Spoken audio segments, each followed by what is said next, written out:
It was in this apartment, also, that there stood a gigantic clock of ebony. Its pendulum swung to and fro with a dull, heavy, monotonous clang. And when the hour was to be stricken, there came from the brazen lungs of the clock a sound which was clear and loud and deep and exceedingly musical, but of so peculiar a note and emphasis that at each lapse of an hour the musicians of the orchestra were constrained to pause, to hearken to the sound. And thus the waltzers perforce ceased their evolutions, and there was a brief disconcert of the whole gay company. And while the chimes of the clock yet rang, it was observed that the giddiest grew pale, and the more aged and sedate passed their hands over their brows as if in confused reverie or meditation. But when the echoes had fully ceased, a light laughter at once pervaded the assembly, and they smiled as if at their own nervousness, and made whispering vows each to the other that the next chiming of the clock should produce in them no similar emotion. And then, after the lapse of 60 minutes, there came yet another chiming of the clock, and then were the same disconcert and tremulousness and meditation as before. But in spite of these things, it was a gay and magnificent revel. E.A. Poe, The Mask of the Red Death. The sleep of reason breeds monsters. Goya. It'll shine when it shines. Folk saying. Part 1. Prefatory matters. 1. Job interview. Jack Torrance thought, officious little prick. Ullman stood 5'5", and when he moved, it was with the prissy speed that seems to be the exclusive domain of all small, plump men. The part in his hair was exact, and his dark suit was sober but comforting. "I am a man you can bring your problems to," that suit said to the paying customer. To the hired help it spoke more curtly. "This had better be good, you." There was a red carnation in the lapel, perhaps so that no one on the street would mistake Stuart Ullman for the local undertaker. As he listened to Ullman speak, Jack admitted to himself that he probably could not have liked any man on that side of the desk, under the circumstances. Ullman had asked a question he hadn't caught. That was bad. Ullman was the type of man who would file such lapses away in a mental Rolodex for later consideration. "I'm sorry?" "I asked if your wife fully understood what you would be taking on here. And there's your son, of course." He glanced down at the application in front of him. "Daniel, your wife isn't a bit intimidated by the idea?" "Wendy is an extraordinary woman." "And your son is also extraordinary?" Jack smiled, a big, wide PR smile. "We like to think so, I suppose. He's quite self-reliant for a 5-year-old. No returning smile from Ullman. He slipped Jack's application back into a file. The file went into a drawer. The desktop was now completely bare except for a blotter, a telephone, a tensor lamp, and an in-out basket. Both sides of the in-out were empty too. Ullman stood up and went to the file cabinet in the corner. "Step around the desk, if you will, Mr. Torrance. We'll look at the hotel floor plans." He brought back 5 large sheets and set them down on the glossy walnut plane of the desk. Jack stood by his shoulder, very much aware of the scent of Ullman's cologne. "All my men wear English leather or they wear nothing at all," came into his mind for no reason at all, and he had to clamp his tongue between his teeth to keep in a bray of laughter. Beyond the wall, faintly, came the sounds of the Overlook Hotel's kitchen, gearing down from lunch. "Top floor," Ullman said briskly. "The attic. Absolutely nothing up there now but bric-a-brac. The Overlook has changed hands several times since World War II, and it seems that each successive manager has put everything they don't want up in the attic. I want rat traps and poison bait sewed around in it. Some of the third-floor chambermaids say they have heard rustling noises. I don't believe it, not for a moment, but there mustn't even be that 1 in 100 chance that a single rat inhabits the Overlook Hotel." Jack, who suspected that every hotel in the world had a rat or two, held his tongue. "Of course you wouldn't allow your son up in the attic under any circumstances." "No," Jack said, and flashed the big PR smile again. Humiliating situation. Did this officious little prick actually think he would allow his son to goof around in a rat-trap attic full of junk furniture and God knew what else? Ullman whisked away the attic floor plan and put it on the bottom of the pile. "The Overlook has 110 guest quarters," he said in a scholarly voice. 30 of them, all suites, are here on the 3rd floor. 10 in the West Wing, including the presidential suite. 10 in the center, 10 more in the East Wing. All of them command magnificent views. Could you at least spare the sales talk? But he kept quiet. He needed the job. Ullman put the third floor on the bottom of the pile, and they studied the second floor. 40 rooms, Ullman said, 30 doubles and 10 singles, and on the first floor 20 of each, plus 3 linen closets on each floor and a storeroom which is at the extreme east end of the hotel on the second floor and the extreme west end on the first. Questions? Jack shook his head. Ullman whisked the second and first floors away. Now, lobby level. Here in the center is the registration desk. Behind it are the offices. The lobby runs for 80 feet in either direction from the desk. Over here in the west wing is the Overlook dining room and the Colorado Lounge. The banquet and ballroom facility is in the east wing. Questions? Only about the basement, Jack said. For the winter caretaker, that's the most important level of all. Where the action is, so to speak. Watson will show you all that. The basement floor plan is on the boiler room wall. He frowned impressively, perhaps to show that as manager, he did not concern himself with such mundane aspects of the Overlook's operation as the boiler and the plumbing. Might not be a bad idea to put some traps down there, too. Just a minute. He scrawled a note on a pad he took from his inner coat pocket. Each sheet bore the legend "From the desk of Stuart Ullman" in bold black script, tore it off, and dropped it into the outbasket. It sat there looking lonesome. The pad disappeared back into Ullman's jacket pocket like the conclusion of a magician's trick. Now you see it, Jackie boy, now you don't. This guy is a real heavyweight. They had resumed their original positions, Ullman behind the desk and Jack in front of it, interviewer and interviewee, supplicant and reluctant patron. Ullman folded his neat little hands on the desk blotter and looked directly at Jack, a small, balding man in a banker's suit and a quiet gray tie. The flower in his lapel was balanced off by a small lapel pin on the other side. It read simply, "Staff," in small gold letters. "I'll be perfectly frank with you, Mr. Torrance. Albert Shockley is a powerful man with a large interest in the Overlook, which showed a profit this season for the first time in its history. Mr. Shockley also sits on the board of directors, but he is not a hotel man, and he would be the first to admit this. But he has made his wishes in this caretaking matter quite obvious. He wants you hired. I will do so. But if I had been given a free hand in this matter, I would not have taken you on." Jack's hands were clenched tightly in his lap, working against each other, sweating. "Officious little prick. Officious little prick. Officious. I don't believe you care much for me, Mr. Torrance. I don't care. Certainly your feelings toward me play no part in my own belief that you are not right for the job. During the season that runs from May 15th to September 30th, the Overlook employs 110 people full-time. One for every room in the hotel, you might say. I don't think many of them like me, and I suspect that some of them think I'm a bit of a bastard. They would be correct in their judgment of my character. I have to be a bit of a bastard to run this hotel in the manner it deserves." He looked at Jack for comment, and Jack flashed the PR smile again, large and insultingly toothy. Ullman said, "The Overlook was built in the years 1907 to 1909. The closest town is Sidewinder, 40 miles east of here over roads that are closed from sometime in late October or November until sometime in April. A man named Robert Townley Watson built it, the grandfather of our present maintenance man. Vanderbilts have stayed here, and Rockefellers, and Astors, and DuPonts. 4 presidents have stayed in the presidential suite: Wilson, Harding, Roosevelt, and Nixon." "I wouldn't be too proud of Harding and Nixon," Jack murmured. Ullman frowned but went on regardless. It proved too much for Mr. Watson, and he sold the hotel in 1915. It was sold again in 1922, in 1929, in 1936. It stood vacant until the end of World War II, when it was purchased and completely renovated by Horace Derwent, millionaire inventor, pilot, film producer, and entrepreneur. "I know the name," Jack said. Yes.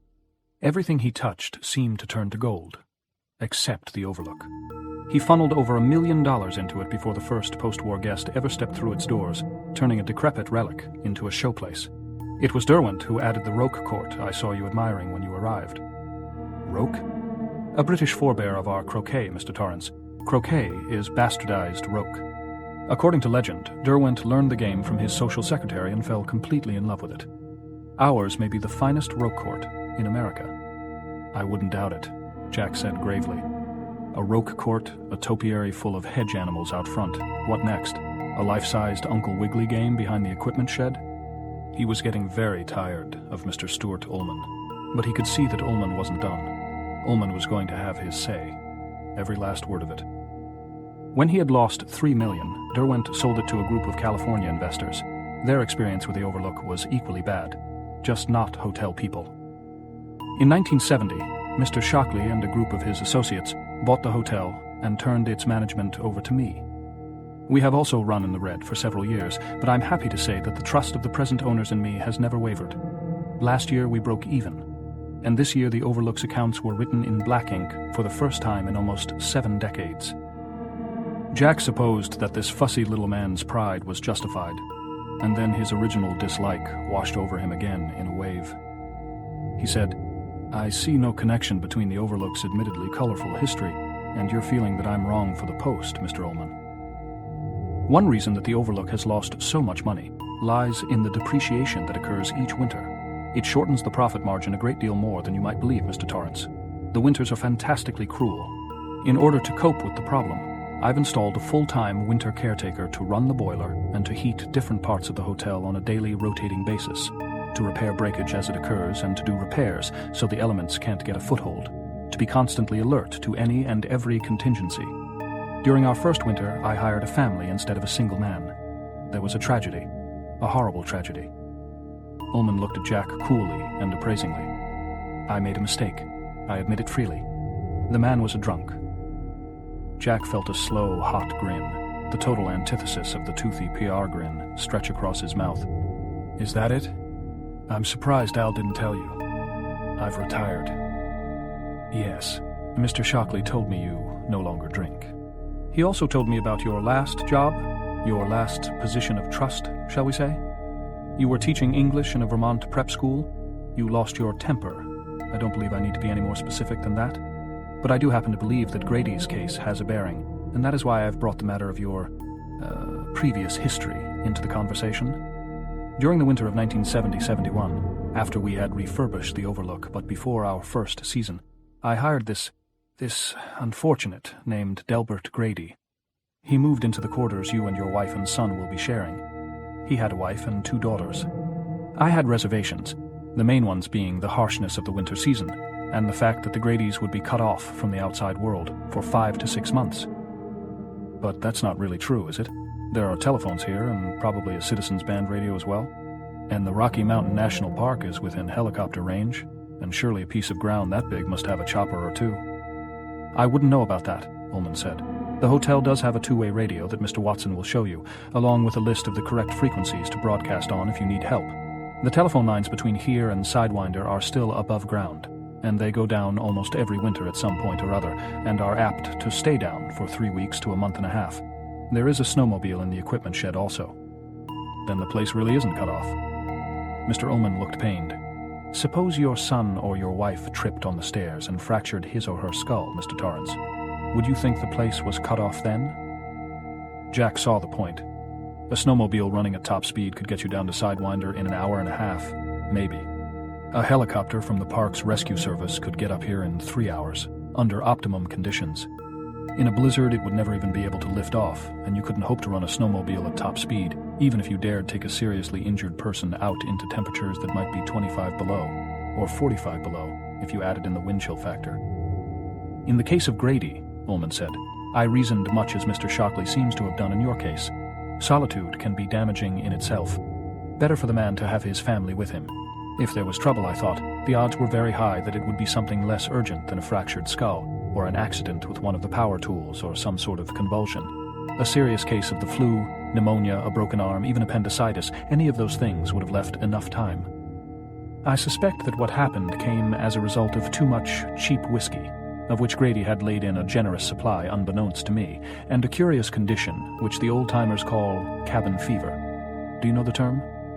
Ullman offered a patronizing little smile, ready to explain as soon as Jack admitted his ignorance, and Jack was happy to respond quickly and crisply. "It's a slang term for the claustrophobic reaction that can occur when people are shut in together over long periods of time. The feeling of claustrophobia is externalized as dislike for the people you happen to be shut in with. In extreme cases, it can result in hallucinations and violence. Murder has been done over such minor things as a burned meal, or an argument about whose turn it is to do the dishes." Ullman looked rather nonplussed, which did Jack a world of good. He decided to press a little further, but silently promised Wendy he would stay cool. "I suspect you did make a mistake at that. Did he hurt them?" "He killed them, Mr. Torrance, and then committed suicide. He murdered the little girls with a hatchet, his wife with a shotgun, and himself the same way. His leg was broken. Undoubtedly so drunk he fell downstairs. Ullman spread his hands and looked at Jack self-righteously. Was he a high school graduate? As a matter of fact, he wasn't, Ullman said, a little stiffly. I thought a, shall we say, less imaginative individual would be less susceptible to the rigors, the loneliness. That was your mistake, Jack said. A stupid man is more prone to cabin fever, just as he's more prone to shoot someone over a card game or commit a spur-of-the-moment robbery. He gets bored. When the snow comes, there's nothing to do but watch TV or play solitaire and cheat when he can't get all the aces out. Nothing to do but bitch at his wife and nag at the kids and drink. It gets hard to sleep because there's nothing to hear, so he drinks himself to sleep and wakes up with a hangover. He gets edgy, and maybe the telephone goes out and the TV aerial blows down and there's nothing to do but think and cheat at solitaire and get edgier and edgier. Finally, boom, boom, boom. Whereas a more educated man such as yourself, my wife and I both like to read. I have a play to work on, as Al Shockley probably told you. Danny has his puzzles, his coloring books, and his crystal radio. I plan to teach him to read, and I also want to teach him to snowshoe. Wendy would like to learn how too. Oh yes, I think we can keep busy and out of each other's hair if the TV goes on the fritz. He paused. And Al was telling the truth when he told you I no longer drink. I did once, and it got to be serious. But I haven't had so much as a glass of beer in the last 14 months. I don't intend to bring any alcohol up here, and I don't think there will be an opportunity to get any after the snow flies. In that you would be quite correct, Ullman said. But as long as the three of you are up here, the potential for problems is multiplied. I have told Mr. Shockley this, and he told me he would take the responsibility. Now I've told you, and apparently you are also willing to take the responsibility. I am. All right, I'll accept that, since I have little choice. But I would still rather have an unattached college boy taking a year off. Well, perhaps you'll do. Now I'll turn you over to Mr. Watson, who will take you through the basement and around the grounds. Unless you have further questions? No, none at all. Ullman stood. I hope there are no hard feelings, Mr. Torrance. There is nothing personal in the things I have said to you. I only want what's best for the Overlook. It is a great hotel. I want it to stay that way. No hard feelings. Jack flashed the PR grin again, but he was glad Ullman didn't offer to shake hands. There were hard feelings. All kinds of them. 2. Boulder. She looked out the kitchen window and saw him just sitting there on the curb, not playing with his trucks or the wagon, or even the balsa glider that had pleased him so much all the last week since Jack had brought it home. He was just sitting there, watching for their shop-worn VW, his elbows planted on his thighs and his chin propped in his hands. A 5-year-old kid waiting for his daddy. Wendy suddenly felt bad, almost crying bad. She hung the dish towel over the bar by the sink and went downstairs, buttoning the top 2 buttons of her house dress. Jack and his pride. Hey, no, Al, I don't need an advance. I'm okay for a while. The hallway walls were gouged and marked with crayons, grease pencil, spray paint. The stairs were steep and splintery. The whole building smelled of sour age. And what sort of place was this for Danny, after the small, neat brick house in Stovington? The people living above them on the 3rd floor weren't married, and while that didn't bother her, their constant, rancorous fighting did. It scared her. The guy up there was Tom, and after the bars had closed and they had returned home, the fights would start in earnest. The rest of the week was just a prelim in comparison. The Friday night fights, Jack called them, but it wasn't funny. The woman, her name was Elaine, would at last be reduced to tears and to repeating over and over again, "Don't, Tom, please don't. Please don't." And he would shout at her. Once they had even awakened Danny, and Danny slept like a corpse. The next morning Jack caught Tom going out and had spoken to him on the sidewalk at some length. Tom started to bluster, and Jack had said something else to him, too quietly for Wendy to hear, and Tom had only shaken his head sullenly and walked away. That had been a week ago, and for a few days things had been better, but since the weekend things had been working back to normal. Abnormal. It was bad for the boy. Her sense of grief washed over her again, but she was on the walk now, and she smothered it. Sweeping her dress under her and sitting down on the curb beside him, she said, "What's up, Doc?" He smiled at her, but it was perfunctory. "Hi, Mom." The glider was between his sneakered feet, and she saw that one of the wings had started to splinter. "Want me to see what I can do with that, honey?" Danny had gone back to staring up the street. "No, Dad will fix it." "Your daddy may not be back until supper time, Doc. It's a long drive up into those mountains." "Do you think the bug will break down?" No, I don't think so. But he had just given her something new to worry about.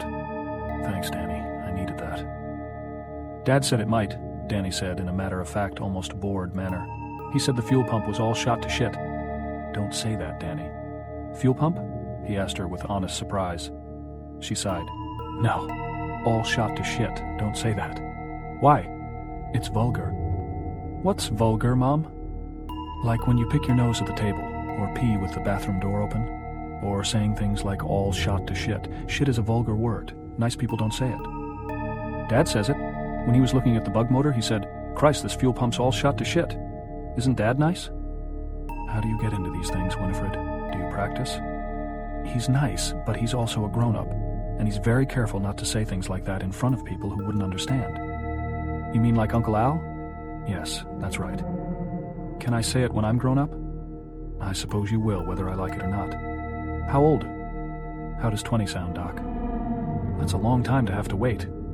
I guess it is, but will you try? Okay. He went back to staring up the street. He flexed a little, as if to rise, but the beetle coming was much newer and much brighter red. He relaxed again. She wondered just how hard this move to Colorado had been on Danny. He was close-mouthed about it, but it bothered her to see him spending so much time by himself. In Vermont, 3 of Jack's fellow faculty members had had children about Danny's age, and there had been the preschool, but in this neighborhood there was no one for him to play with. Most of the apartments were occupied by students attending CU, and of the few married couples here on Arapahoe Street, only a tiny percentage had children. She had spotted perhaps a dozen of high school or junior high school age, 3 infants, and that was all. Mommy, why did Daddy lose his job? She was jolted out of her reverie and floundering for an answer. She and Jack had discussed ways they might handle just such a question from Danny, ways that had varied from evasion to the plain truth with no varnish on it. But Danny had never asked, not until now, when she was feeling low and least prepared for such a question. Yet he was looking at her, maybe reading the confusion on her face and forming his own ideas about that. She thought that to children, adult motives and actions must seem as bulking and ominous as dangerous animals seen in the shadows of a dark forest. They were jerked about like puppets, having only the vaguest notions why. The thought brought her dangerously close to tears again, and while she fought them off, she leaned over, picked up the disabled glider, and turned it over in her hands. Your daddy was coaching the debate team, Danny. Do you remember that? Sure, he said. Arguments for fun, right? Right. She turned the glider over and over, looking at the trade name, Speedoglide, and the blue star decals on the wings, and found herself telling the exact truth to her son. There was a boy named George Hatfield that Daddy had to cut from the team. That means he wasn't as good as some of the others. George said your daddy cut him because he didn't like him, and not because he wasn't good enough. Then George did a bad thing. I think you know about that. Was he the one who put holes in our bug's tires? Yes, he was. It was after school, and your daddy caught him doing it. Now she hesitated again, but there was no question of evasion now. It was reduced to tell the truth or tell a lie. Your daddy, sometimes he does things he's sorry for later. Sometimes he doesn't think the way he should. That doesn't happen very often, but sometimes it does. Did he hurt George Hatfield like the time I spilled all his papers? Sometimes, Danny with his arm in a cast. He does things he's sorry for later. Wendy blinked her eyes savagely hard, driving her tears all the way back. Something like that, honey. Your daddy hit George to make him stop cutting the tires, and George hit his head. Then the men who were in charge of the school said that George couldn't go there anymore, and your daddy couldn't teach there anymore. She stopped, out of words, and waited in dread for the deluge of questions. Oh, Danny said, and went back to looking up the street. Apparently the subject was closed. If only it could be closed that easily for her. She stood up. I'm going upstairs for a cup of tea, Doc. Want a couple of cookies and a glass of milk? I think I'll watch for Dad. I don't think he'll be home much before 5. Maybe he'll be early. Maybe, she agreed. Maybe he will. She was halfway up the walk when he called. Mommy? What, Danny? Do you want to go and live in that hotel for the winter? Now, which of 5,000 answers should she give to that one? The way she had felt yesterday? Or last night, or this morning? They were all different. They crossed the spectrum from rosy pink to dead black. She said, If it's what your father wants, it's what I want. She paused. What about you? I guess I do, he said finally. Nobody much to play with around here. You miss your friends, don't you? Sometimes I miss Scott and Andy, that's about all. She went back to him and kissed him, rumpled his light-colored hair that was just losing its baby fineness. He was such a solemn little boy, and sometimes she wondered just how he was supposed to survive with her and Jack for parents.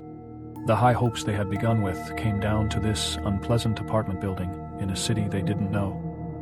The image of Danny and his cast rose up before her again. Somebody in the Divine Placement Service had made a mistake, one she sometimes feared could never be corrected, and which only the most innocent bystander could pay for. "Stay out of the road, Doc," she said, and hugged him tight. "Sure, Mom." She went upstairs and into the kitchen. She put on the teapot and laid a couple of Oreos on a plate for Danny, in case he decided to come up while she was lying down. Sitting at the table with her big pottery cup in front of her, she looked out the window at him, still sitting on the curb in his blue jeans and his oversized dark green Stovington prep sweatshirt, the glider now lying beside him. The tears which had threatened all day now came in a cloudburst, and she leaned into the fragrant, curling steam of the tea and wept, in grief and loss for the past and terror of the future. 3. Watson. "You lost your temper," Ullman had said. "Okay, here's your furnace," Watson said, turning on a light in the dark, musty-smelling room. He was a beefy man with fluffy popcorn hair, white shirt, and dark green chinos. He swung open a small square grating in the furnace's belly, and he and Jack peered in together. "This here's the pilot light." A steady blue-white jet, hissing steadily upward, channeled destructive force, but the key word, Jack thought, was destructive, and not channeled. If you stuck your hand in there, the barbecue would happen in 3 quick seconds. "Lost your temper. Danny, are you all right?" The furnace filled the entire room, by far the biggest and oldest Jack had ever seen. "The pilot's got a fail-safe," Watson told him. "Little sensor in there measures heat. If the heat falls below a certain point, it sets off a buzzer in your quarters. Boiler's on the other side of the wall. I'll take you around." He slammed the grating shut and led Jack behind the iron bulk of the furnace toward another door. The iron radiated a stuporous heat at them, and for some reason Jack thought of a large, dozing cat.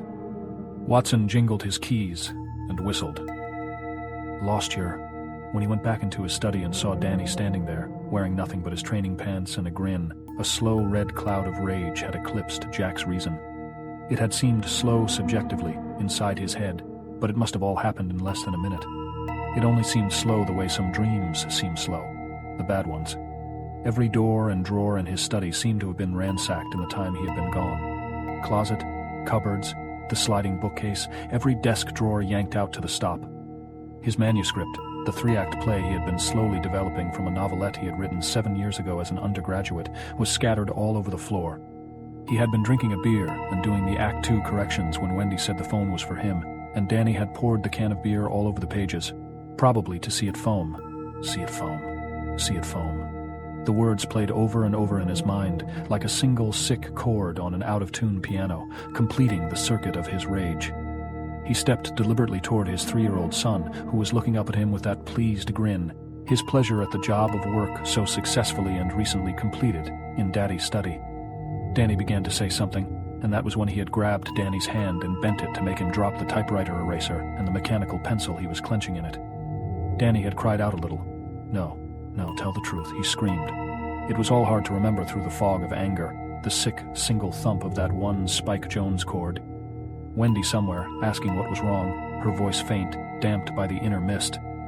This was between the two of them. He had whirled Danny around to spank him, his big adult fingers digging into the scant meat of the boy's forearm, meeting around it in a closed fist, and the snap of the breaking bone had not been loud. Not loud, but it had been very loud. Huge, but not loud. Just enough of a sound to slit through the red fog like an arrow. But instead of letting in sunlight, that sound let in the dark clouds of shame and remorse, the terror, the agonizing convulsion of the spirit. A clean sound, with the past on one side of it, and all the future on the other. A sound like a breaking pencil lead, or a small piece of kindling when you brought it down over your knee. A moment of utter silence on the other side, in respect to the beginning future maybe, all the rest of his life. Seeing Danny's face drain of color until it was like cheese, seeing his eyes, always large, grow larger still, and glassy. Jack sure the boy was going to faint dead away into the puddle of beer and papers. His own voice, weak and drunk, slurry, trying to take it all back, to find a way around that not-too-loud sound of bone cracking and into the past. Is there a status quo in the house? Saying, "Danny, are you all right?" Danny's answering shriek, then Wendy's shocked gasp as she came around them and saw the peculiar angle Danny's forearm had to his elbow. No arm was meant to hang quite that way in a world of normal families. Her own scream as she swept him into her arms and a nonsense babble, "Oh God, Danny, oh dear God, oh sweet God, your poor sweet arm," and Jack was standing there stunned and stupid, trying to understand how a thing like this could have happened. He was standing there, and his eyes met the eyes of his wife, and he saw that Wendy hated him. It did not occur to him what the hate might mean in practical terms. It was only later that he realized she might have left him that night, gone to a motel, gotten a divorce lawyer in the morning, or called the police. He saw only that his wife hated him, and he felt staggered by it, all alone. He felt awful. This was what oncoming death felt like. Then she fled for the telephone and dialed the hospital with their screaming boy wedged in the crook of her arm, and Jack did not go after her. He only stood in the ruins of his office, smelling beer and thinking, "You lost your temper." He rubbed his hand harshly across his lips and followed Watson into the boiler room. It was humid in here, but it was more than the humidity that brought the sick and slimy sweat onto his brow and stomach and legs. The remembering did that. It was a total thing that made that night 2 years ago seem like 2 hours ago. There was no lag.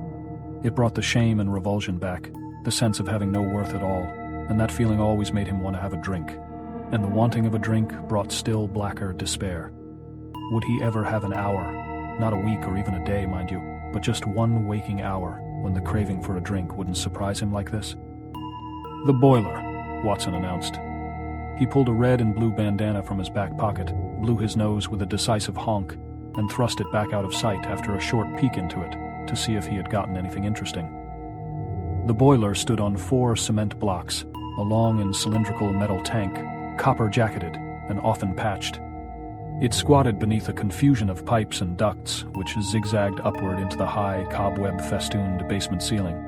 To Jack's right, 2 large heating pipes came through the wall from the furnace in the adjoining room. "Pressure gauge is here," Watson tapped it. "Pounds per square inch, PSI. I guess you'd know that. I got her up to 100 now, and the rooms get a little chilly at night. Few guests complain, what the fuck. They're crazy to come up here in September anyway. Besides, this is an old baby. Got more patches on her than a pair of welfare overalls." Out came the bandana. A honk, a peek, back it went. "I got me a fucking cold," Watson said conversationally. "I get one every September. I'd be tinkering down here with this old whore, then I'd be out cutting the grass or raking that rope court. Get a chill and catch a cold, my old mom used to say. God bless her, she's been dead 6 years.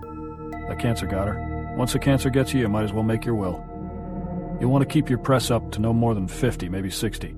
Mr. Ullman, he says to heat the west wing one day, central wing the next, east wing the day after that. Ain't he a crazy man? I hate that little fucker.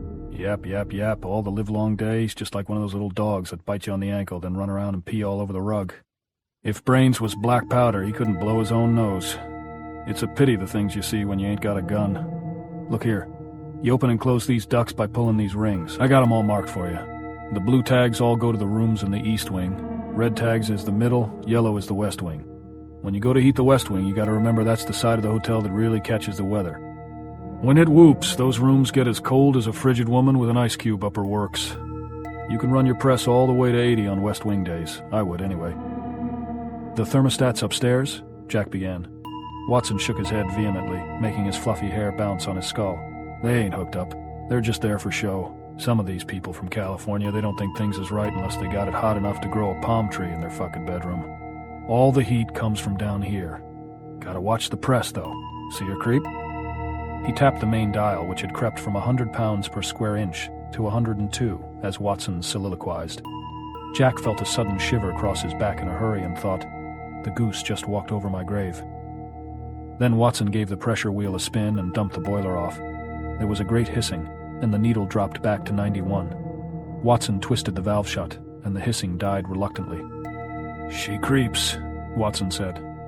You tell that fat little Peckerwood Ullman, he drags out the account books and spends 3 hours showing how he can't afford a new one until 1982. I tell you, this whole place is gonna go sky-high someday, and I just hope that fat fuck's here to ride the rocket. God, I wish I could be as charitable as my mother was. She could see the good in everyone. Me, I'm just as mean as a snake with the shingles.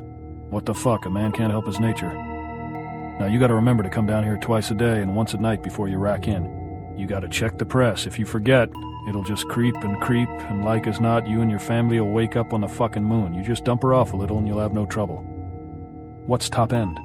Oh, she's rated for 250, but she'd blow long before that now. You couldn't get me to come down and stand next to her when that dial was up to 180. There's no automatic shutdown? No, there ain't. This was built before such things were required. Federal government's into everything these days, ain't it? FBI opening mail, CIA bugging the goddamn phones. And look what happened to that Nixon. Wasn't that a sorry sight? But if you just come down here regular and check the press, you'll be fine. And remember to switch those ducks around like you wants. Well, none of the rooms get much above 45 unless we have an amazing warm winter. And you'll have your own apartment just as warm as you like it. What about the plumbing? Okay, I was just getting to that. Over here, through this arch. They walked into a long, rectangular room that seemed to stretch for miles. Watson pulled a cord, and a single 75-watt bulb cast a sickish, swinging glow over the area they were standing in. Straight ahead was the bottom of the elevator shaft, heavy greased cables descending to pulleys 20 feet in diameter, and a huge, grease-clogged motor. Newspapers were everywhere, bundled and banded and boxed. Other cartons were marked records, or invoices, or receipts, save. The smell was yellow and moldy. Some of the cartons were falling apart, spilling yellow, flimsy sheets that might have been 20 years old out onto the floor. Jack stared around, fascinated. The Overlook's entire history might be here, buried in these rotting cartons. That elevator's a bitch to keep running, Watson said, jerking his thumb at it. I know Ullman's buying the state elevator inspector a few fancy dinners to keep the repairman away from that fucker. Now, here's your central plumbing core. In front of them, 5 large pipes, each of them wrapped in insulation and cinched with steel bands, rose into the shadows and out of sight. Watson pointed to a cobwebby shelf beside the utility shaft. There were a number of greasy rags on it and a loose-leaf binder. That there is all your plumbing schematics, he said. I don't think you'll have any trouble with leaks, never has been, but sometimes the pipes freeze up. Only way to stop that is to run the faucets a little bit during the nights, but there's over 400 taps in this fucking palace. That fat fairy upstairs would scream all the way to Denver when he saw the water bill. Ain't that right? I'd say that's a remarkably astute analysis. Watson looked at him admiringly. Say, you really are a college fella, aren't you? Talk just like a book. I admire that, as long as the fella ain't one of those fairy boys. Lots of them are. You know who stirred up all those college riots a few years ago? The homosexuals, that's who. They get frustrated and have to cut loose. Coming out of the closet, they call it. Holy shit, I don't know what the world's coming to. Now, if she freezes, she's most likely going to freeze right up in this shaft. No heat, you see. If it happens, use this. He reached into a broken orange crate and produced a small gas torch. You just unstrap the insulation when you find the ice plug and put the heat right to her. Get it? Yes, but what if a pipe freezes outside the utility core? That won't happen if you're doing your job and keeping the place heated. You can't get to the other pipes anyway. Don't you fret about it. You'll have no trouble. Beastly place down here, cobwebby. Gives me the horrors, it does. Ullman said the first winter caretaker killed his family and himself. Yeah, that guy Grady. He was a bad actor, I knew that the minute I saw him. Always grinning like an egg-sucked dog. That was when they were just starting out here, and that fat fuck Ullman, he would have hired the Boston Strangler if he'd have worked for minimum wage. It was a ranger from the national park that found him. The phone was out, all of them up in the west wing on the 3rd floor, froze solid. Too bad about the little girls. 8 and 6 they was, cute as cut buttons. Oh, that was a hell of a mess.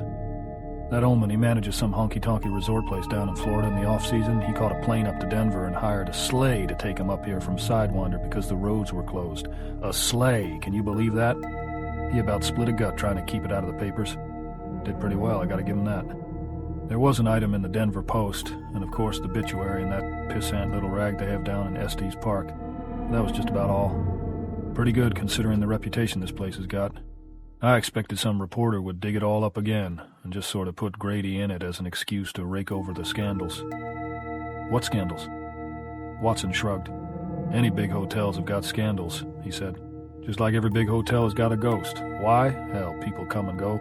Sometimes one of them will pop off in his room, heart attack or stroke or something like that. Hotels are superstitious places. No 13th floor or room 13.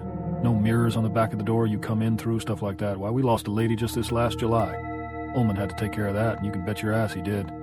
That's what they pay him $22,000 a season for, and as much as I dislike the little prick, he earns it. It's like some people just come here to throw up, and they hire a guy like Ullman to clean up the messes. Here's this woman, must be 60 fucking years old, my age, and her hair's dyed just as red as a whore's stoplight, tits sagging just about down to her belly button on account of she ain't wearing no brassy ear, big varicose veins all up and down her legs so they look like a couple of goddamn road maps, the jewels dripping off her neck and arms and hanging out her ears. She's got this kid with her. He can't be no more than 17, with hair down to his asshole and his crotch bulging like he stuffed it with the funny pages. So they're here a week, 10 days maybe, and every night it's the same drill. Down in the Colorado lounge from 5 to 7, her sucking up Singapore slings like they're gonna outlaw him tomorrow, and him with just the one bottle of Olympia, sucking it, making it last. And she'd be making jokes and saying all these witty things, and every time she said one, he'd grin just like a fucking ape, like she had strings tied to the corners of his mouth. Only after a few days you could see it was getting harder and harder for him to grin. And God knows what he had to think about to get his pump primed by bedtime. Well, they'd go in for dinner, him walking and her staggering, drunk as a coot, you know, and he'd be pinching the waitresses and grinning at him when she wasn't looking. Hell, we even had bets on how long he'd last. Watson shrugged. Then he comes down one night around 10, saying his wife is indisposed, which meant she was passed out again like every other night they was there, and he's going to get her some stomach medicine. So off he goes in the little Porsche they come in, and that's the last we see of him. Next morning she comes down and tries to put on this big act, but all day she's getting paler and paler, and Mr. Ullman asks her sort of diplomatic-like, would she like him to notify the state cops just in case maybe he had a little accident or something? She's on him like a cat. No, he's a fine driver. She isn't worried. Everything's under control. He'll be back for dinner. So that afternoon she steps into the Colorado around 3 and never has no dinner at all. She goes up to her room around 10:30, and that's the last time anybody saw her alive. What happened? County coroner said she took about 30 sleeping pills on top of all the booze. Her husband showed up the next day, some big-shot lawyer from New York. He gave old Ullman 4 different shades of holy hell. I'll sue this and I'll sue that, and when I'm through you won't even be able to find a clean pair of underwear, stuff like that. But Ullman's good, the sucker. Ullman got him quieted down, probably asked that big shot how he'd like to see his wife splashed all over the New York papers. Wife of prominent New York blah blah found dead with belly full of sleeping pills after playing hide the salami with a kid young enough to be her grandson. The state cops found the Porsche in the back of this all-night burger joint down in Lyons, and Ullman pulled a few strings to get it released to that lawyer. Then both of them ganged up on old Archer Houghton, which is the county coroner, and got him to change the verdict to accidental death, heart attack. Now old Archer's driving a Chrysler. I don't begrudge him. A man's got to take it where he finds it, especially when he starts getting along in years. Out came the bandana. Honk, peek, out of sight. So what happens? About a week later, this stupid cunt of a chambermaid, Dolores Vickery by name, she gives out with a hell of a shriek while she's making up the room where those two stayed, and she faints dead away. When she comes to, she says she's seen the dead woman in the bathroom, laying naked in the tub. Her face was all purple and puffy, she says, and she was grinning at me.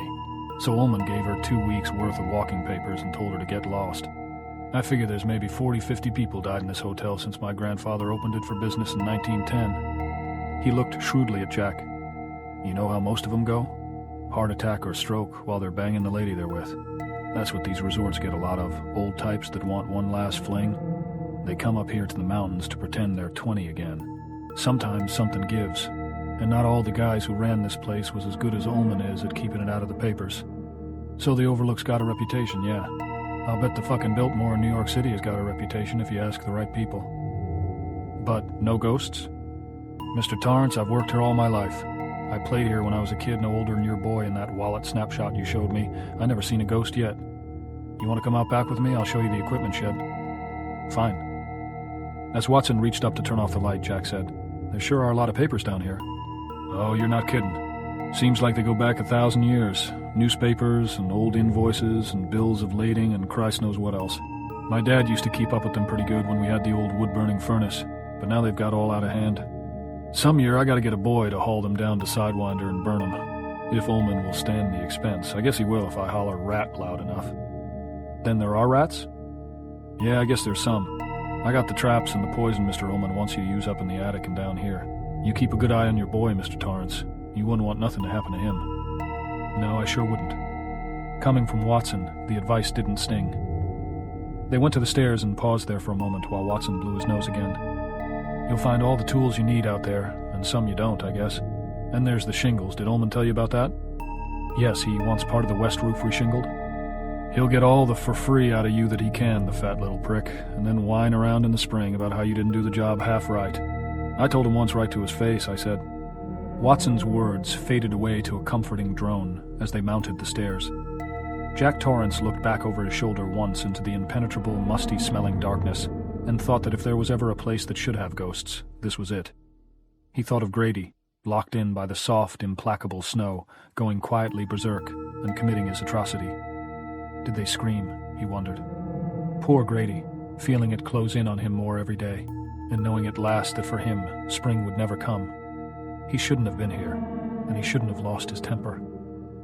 As he followed Watson through the door, the words echoed back to him like a knell, accompanied by a sharp snap, like a breaking pencil lead. Dear God, he could use a drink, or 1,000 of them. 4. Shadowland. Danny weakened and went up for his milk and cookies at 4:15. He gobbled them while looking out the window, then went in to kiss his mother, who was lying down. She suggested that he stay in and watch Sesame Street. The time would pass faster, but he shook his head firmly and went back to his place on the curb. Now it was 5 o'clock, and although he didn't have a watch and couldn't tell time too well anyway, he was aware of passing time by the lengthening of the shadows and by the golden cast that now tinged the afternoon light. Turning the glider over in his hands, he sang under his breath, "Skip to my loon, I don't care. Skip to my loon, I don't care. My master's gone away. Loo, skip to my loon." They had sung that song all together at the Jack and Jill nursery school he had gone to back in Stovington. He didn't go to nursery school out here because Daddy couldn't afford to send him anymore. He knew his mother and father worried about that, worried that it was adding to his loneliness, and even more deeply, unspoken between them, that Danny blamed them. But he didn't really want to go to that old Jack and Jill anymore. It was for babies. He wasn't quite a big kid yet, but he wasn't a baby anymore. Big kids went to the big school and got a hot lunch. 1st grade, next year. This year was someplace between being a baby and a real kid. It was all right. He did miss Scott and Andy, mostly Scott, but it was still all right. It seemed best to wait alone for whatever might happen next. He understood a great many things about his parents, and he knew that many times they didn't like his understandings, and many other times refused to believe them. But someday they would have to believe. He was content to wait. It was too bad they couldn't believe more, though, especially at times like now. Mommy was lying on her bed in the apartment, just about crying, she was so worried about Daddy. Some of the things she was worried about were too grown up for Danny to understand. Vague things that had to do with security, with Daddy's self-image, feelings of guilt and anger, and the fear of what was to become of them. But the two main things on her mind right now were that Daddy had had a breakdown in the mountains, then why doesn't he call? Or that Daddy had gone off to do the bad thing. Danny knew perfectly well what the bad thing was, since Scotty Aronson, who was 6 months older, had explained it to him. Scotty knew because his daddy did the bad thing too. Once, Scotty told him, his daddy had punched his mom right in the eye and knocked her down. Finally, Scotty's dad and mom had gotten a divorce over the bad thing. And when Danny had known him, Scotty lived with his mother and only saw his daddy on weekends. The greatest terror of Danny's life was divorce, a word that always appeared in his mind as a sign painted in red letters, which were covered with hissing, poisonous snakes. In divorce, your parents no longer live together. They had a tug-of-war over you in a court. Tennis court? Badminton court? Danny wasn't sure which, or if it was some other, but Mommy and Daddy had played both tennis and badminton at Stovington, so he assumed it could be either. And you had to go with one of them, and you practically never saw the other one, and the one you were with could marry somebody you didn't even know if the urge came on them. The most terrifying thing about divorce was that he had sensed the word, or concept, or whatever it was that came to him in his understandings, floating around in his own parents' heads, sometimes diffuse and relatively distant, sometimes as thick and obscuring and frightening as thunderheads.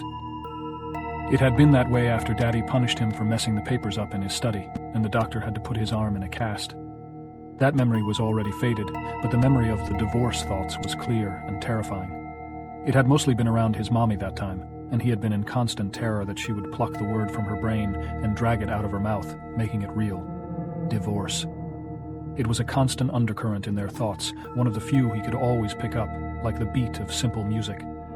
But like a beat, The central thought formed only the spine of more complex thoughts, thoughts he could not as yet even begin to interpret. They came to him only as colors and moods. Mommy's divorce thoughts centered around what Daddy had done to his arm and what had happened at Stovington when Daddy lost his job. That boy, that George Hatfield, who got pissed off at Daddy and put the holes in their bugs' feet. Daddy's divorce thoughts were more complex, colored dark violet and shot through with frightening veins of pure black. He seemed to think they would be better off if he left, that things would stop hurting. His daddy hurt almost all the time, mostly about the bad thing. Danny could almost always pick that up too.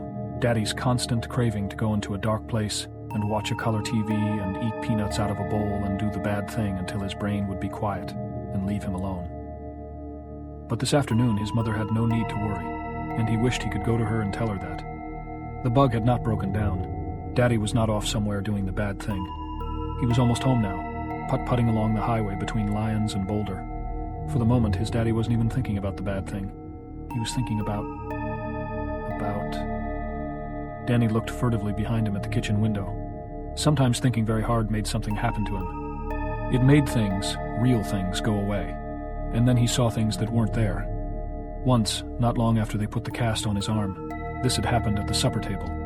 They weren't talking much to each other then, but they were thinking. Oh yes. The thoughts of divorce hung over the kitchen table like a cloud full of black rain, pregnant, ready to burst. It was so bad he couldn't eat. The thought of eating with all that black divorce around made him want to throw up. And because it had seemed desperately important, he had thrown himself fully into concentration, and something had happened. When he came back to real things, he was lying on the floor with beans and mashed potatoes in his lap, and his mommy was holding him and crying, and Daddy had been on the phone. He had been frightened, had tried to explain to them that there was nothing wrong, that this sometimes happened to him when he concentrated on understanding more than what normally came to him. He tried to explain about Tony, who they called his invisible playmate. His father had said, "He's having a hallucination. He seems okay, but I want the doctor to look at him anyway." After the doctor left, Mommy had made him promise to never do that again, to never scare them that way, and Danny had agreed. He was frightened himself, because when he had concentrated his mind, it had flown out to his daddy, and for just a moment, before Tony had appeared, far away as he always did, calling distantly, and the strange things had blotted out their kitchen and the carved roast on the blue plate, for just a moment his own consciousness had plunged through his daddy's darkness to an incomprehensible word much more frightening than divorce, and that word was suicide. Danny had never come across it again in his daddy's mind, and he had certainly not gone looking for it. He didn't care if he never found out exactly what that word meant. But he did like to concentrate, because sometimes Tony would come. Not every time. Sometimes things just got woozy and swimmy for a minute, and then cleared, most times in fact, but at other times Tony would appear at the very limit of his vision, calling distantly and beckoning. It had happened twice since they moved to Boulder, and he remembered how surprised and pleased he had been to find Tony had followed him all the way from Vermont. So all his friends hadn't been left behind after all. The first time he had been out in the backyard and nothing much had happened. Just Tony beckoning and then darkness, and a few minutes later he had come back to real things with a few vague fragments of memory, like a jumbled dream. The second time, 2 weeks ago, had been more interesting. Tony, beckoning, calling from 4 yards over. "Danny, come see." It seemed that he was getting up, then falling into a deep hole, like Alice into Wonderland. Then he had been in the basement of the apartment house, and Tony had been beside him, pointing into the shadows at the trunk his daddy carried all his important papers in, especially the play. "See?" Tony had said in his distant musical voice. "It's under the stairs, right under the stairs. The movers put it right under the stairs." Danny had stepped forward to look more closely at this marvel, and then he was falling again, this time out of the backyard swing, where he had been sitting all along. He had gotten the wind knocked out of himself, too. 3 or 4 days later, his daddy had been stomping around, telling Mommy furiously that he had been all over the goddamn basement, and the trunk wasn't there, and he was going to sue the goddamn movers who had left it somewhere between Vermont and Colorado. How was he supposed to be able to finish the play if things like this kept cropping up? Danny said, "No, Daddy, it's under the stairs. The movers put it right under the stairs." Daddy had given him a strange look and had gone down to see. The trunk had been there, just where Tony had shown him. Daddy had taken him aside, had sat him on his lap, and had asked Danny who let him down cellar. Had it been Tom from upstairs? The cellar was dangerous, Daddy said. That was why the landlord kept it locked. If someone was leaving it unlocked, Daddy wanted to know. He was glad to have his papers and his play, but it wouldn't be worth it to him, he said, if Danny fell down the stairs and broke his leg. Danny told his father earnestly that he hadn't been down in the cellar. That door was always locked, and Mommy agreed. Danny never went down in the back hall, she said, because it was damp and dark and spidery, and he didn't tell lies. Then how did you know, Doc? Daddy asked. Tony showed me. His mother and father had exchanged a look over his head. This had happened before from time to time. Because it was frightening, they swept it quickly from their minds. But he knew they worried about Tony, Mommy especially, and he was careful about thinking the way that could make Tony come where she might see. But now he thought she was lying down, not moving about in the kitchen yet, and so he concentrated hard to see if he could understand what Daddy was thinking about. His brow furrowed, and his slightly grimy hands clenched into tight fists on his jeans. He did not close his eyes, that wasn't necessary, but he squinched them down to slits and imagined Daddy's voice, Jack's voice, John Daniel Torrance's voice, deep and steady, sometimes quirking up with amusement or deepening even more with anger, or just staying steady because he was thinking. Thinking of, thinking about, thinking. Danny sighed quietly, and his body slumped on the curb as if all the muscles had gone out of it. He was fully conscious. He saw the street and the girl and boy walking up the sidewalk on the other side, holding hands because they were in love? So happy about the day and themselves together in the day. He saw autumn leaves blowing along the gutter, yellow cartwheels of irregular shape. He saw the house they were passing and noticed how the roof was covered with shingles. I guess it'll be no problem if the flashing's okay. Yeah, that'll be all right. That Watson, Christ, what a character. Wish there was a place for him in the play. I'll end up with the whole fucking human race in it if I don't watch out. Yeah, shingles. Are there nails out there? Oh shit, forgot to ask him. Well, they're simple to get. Sidewinder hardware store. Wasps. They're nesting this time of year. I might want to get one of those bug bombs in case they're there when I rip up the old shingles. New shingles. Old shingles. So that's what he was thinking about. He had gotten the job and was thinking about shingles. Danny didn't know who Watson was, but everything else seemed clear enough. And he might get to see a wasp's nest, just as sure as his name was Danny. He looked up, and there was Tony, far up the street, standing by a stop sign and waving. Danny, as always, felt a warm burst of pleasure at seeing his old friend, but this time he seemed to feel a prick of fear, too, as if Tony had come with some darkness hidden behind his back, a jar of wasps which when released would sting deeply. But there was no question of not going. He slumped further down on the curb, his hands sliding laxly from his thighs and dangling below the fork of his crotch. His chin sank onto his chest. Then there was a dim, painless tug as part of him got up and ran after Tony into funneling darkness. Danny. Now the darkness was shot with swirling whiteness, a coughing, whooping sound, and bending, tortured shadows that resolved themselves into fir trees at night being pushed by a screaming gale. Snow swirled and danced, snow everywhere. Too deep, Tony said from the darkness, and there was a sadness in his voice that terrified Danny. Too deep to get out. Another shape, looming, rearing, huge and rectangular, a sloping roof, whiteness that was blurred in the stormy darkness, many windows, a long building with a shingled roof. Some of the shingles were greener, newer. His daddy put them on, with nails from the Sidewinder hardware store. Now the snow was covering the shingles. It was covering everything. A green witch light glowed into being on the front of the building, flickered, and became a giant, grinning skull over two crossed bones. Poison, Tony said from the floating darkness. Poison. Other signs flickered past his eyes, some in green letters, some of them on boards stuck at leaning angles into the snowdrifts. No swimming. Danger. Live wires. This property condemned. High voltage. Third rail. Danger of death. Keep off. Keep out. No trespassing. Violators will be shot on sight. He understood none of them completely. He couldn't read, but got a sense of all, and a dreamy terror floated into the dark hollows of his body like light brown spores that would die in sunlight. They faded. Now he was in a room filled with strange furniture, a room that was dark. Snow spattered against the windows like thrown sand. His mouth was dry, his eyes like hot marbles, his heart trip-hammering in his chest.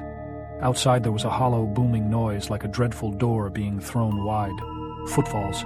Across the room was a mirror, and deep down in its silver bubble, a single word appeared in green fire, and that word was red rum.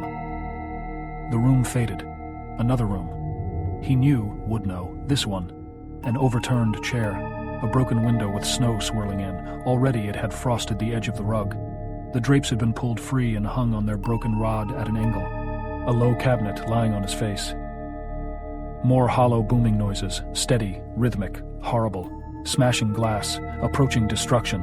A hoarse voice, the voice of a madman, made the more terrible by its familiarity. "Come out! Come out, you little shit! Take your medicine!" Crash, crash, crash, splintering wood, a bellow of rage and satisfaction. Red rum. Coming. Drifting across the room, pictures torn off the walls. A record player, Mommy's record player, overturned on the floor. Her records, Grieg, Handel, the Beatles, Art Garfunkel, Bach, Liszt, thrown everywhere. Broken into jagged black pie wedges. A shaft of light coming from another room, the bathroom, harsh white light, and a word flickering on and off in the medicine cabinet mirror like a red eye. Red rum, red rum, red rum. "No," he whispered. "No, Tony, please." And dangling over the white porcelain lip of the bathtub, a hand. Limp. A slow trickle of blood, red rum, trickling down one of the fingers, the third dripping onto the tile from the carefully shaped nail. "No, oh no, oh no, oh please, Tony, you're scaring me." Red rum, red rum, red rum. "Stop it, Tony, stop it!" Fading. In the darkness, the booming noises grew louder, louder still, echoing everywhere, all around. And now he was crouched in a dark hallway, crouched on a blue rug with a riot of twisting black shapes woven into its pile, listening to the booming noises approach, and now a shape turned the corner and began to come toward him, lurching, smelling of blood and doom. It had a mallet in one hand, and it was swinging it, red rum, from side to side in vicious arcs, slamming it into the walls, cutting the silk wallpaper and knocking out ghostly bursts of plaster dust. "Come on and take your medicine. Take it like a man." The shape advancing on him, reeking of that sweet sour odor, gigantic. The mallet head cutting across the air with a wicked, hissing whisper, then the great hollow boom as it crashed into the wall, sending the dust out in a puff you could smell, dry and itchy. Tiny red eyes glowed in the dark. The monster was upon him. It had discovered him, cowering here with a blank wall at his back, and the trapdoor in the ceiling was locked. Darkness. Drifting. "Tony, please take me back. Please, please." And he was back, sitting on the curb of Arapahoe Street, his shirt sticking damply to his back, his body bathed in sweat. In his ears he could still hear that huge contrapuntal booming sound and smell his own urine as he voided himself in the extremity of his terror. He could see that limp hand dangling over the edge of the tub with blood running down one finger, the third, and that inexplicable word so much more horrible than any of the others, red rum.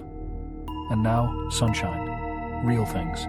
Except for Tony, now 6 blocks up, only a speck, standing on the corner, his voice faint and high and sweet. "Be careful, Doc." Then in the next instant, Tony was gone, and Daddy's battered red bug was turning the corner and chattering up the street, farting blue smoke behind it. Danny was off the curb in a second, waving, jiving from one foot to the other, yelling, "Daddy! Hey, Dad! Hi! Hi!" His daddy swung the VW into the curb, killed the engine, and opened the door. Danny ran toward him and then froze, his eyes widening. His heart crawled up into the middle of his throat and froze solid. Beside his daddy, in the other front seat, was a short-handled mallet, its head clotted with blood and hair. Then it was just a bag of groceries. "Danny, you okay, Doc?" "Yeah, I'm okay." He went to his daddy and buried his face in Daddy's sheepskin-lined denim jacket and hugged him tight, tight, tight. Jack hugged him back, slightly bewildered. "Hey, you don't want to sit in the sun like that, Doc. You're dripping sweat."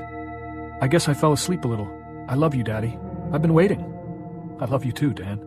I brought home some stuff. Think you're big enough to carry it upstairs?" "Sure am." "Doc Torrance, the world's strongest man," Jack said, and ruffled his hair, "whose hobby is falling asleep on street corners." Then they were walking up to the door, and Mommy had come down to the porch to meet them, and he stood on the second step and watched them kiss. They were glad to see each other. Love came out of them the way love had come out of the boy and girl walking up the street and holding hands. Danny was glad. The bag of groceries, just a bag of groceries, crackled in his arms. Everything was all right.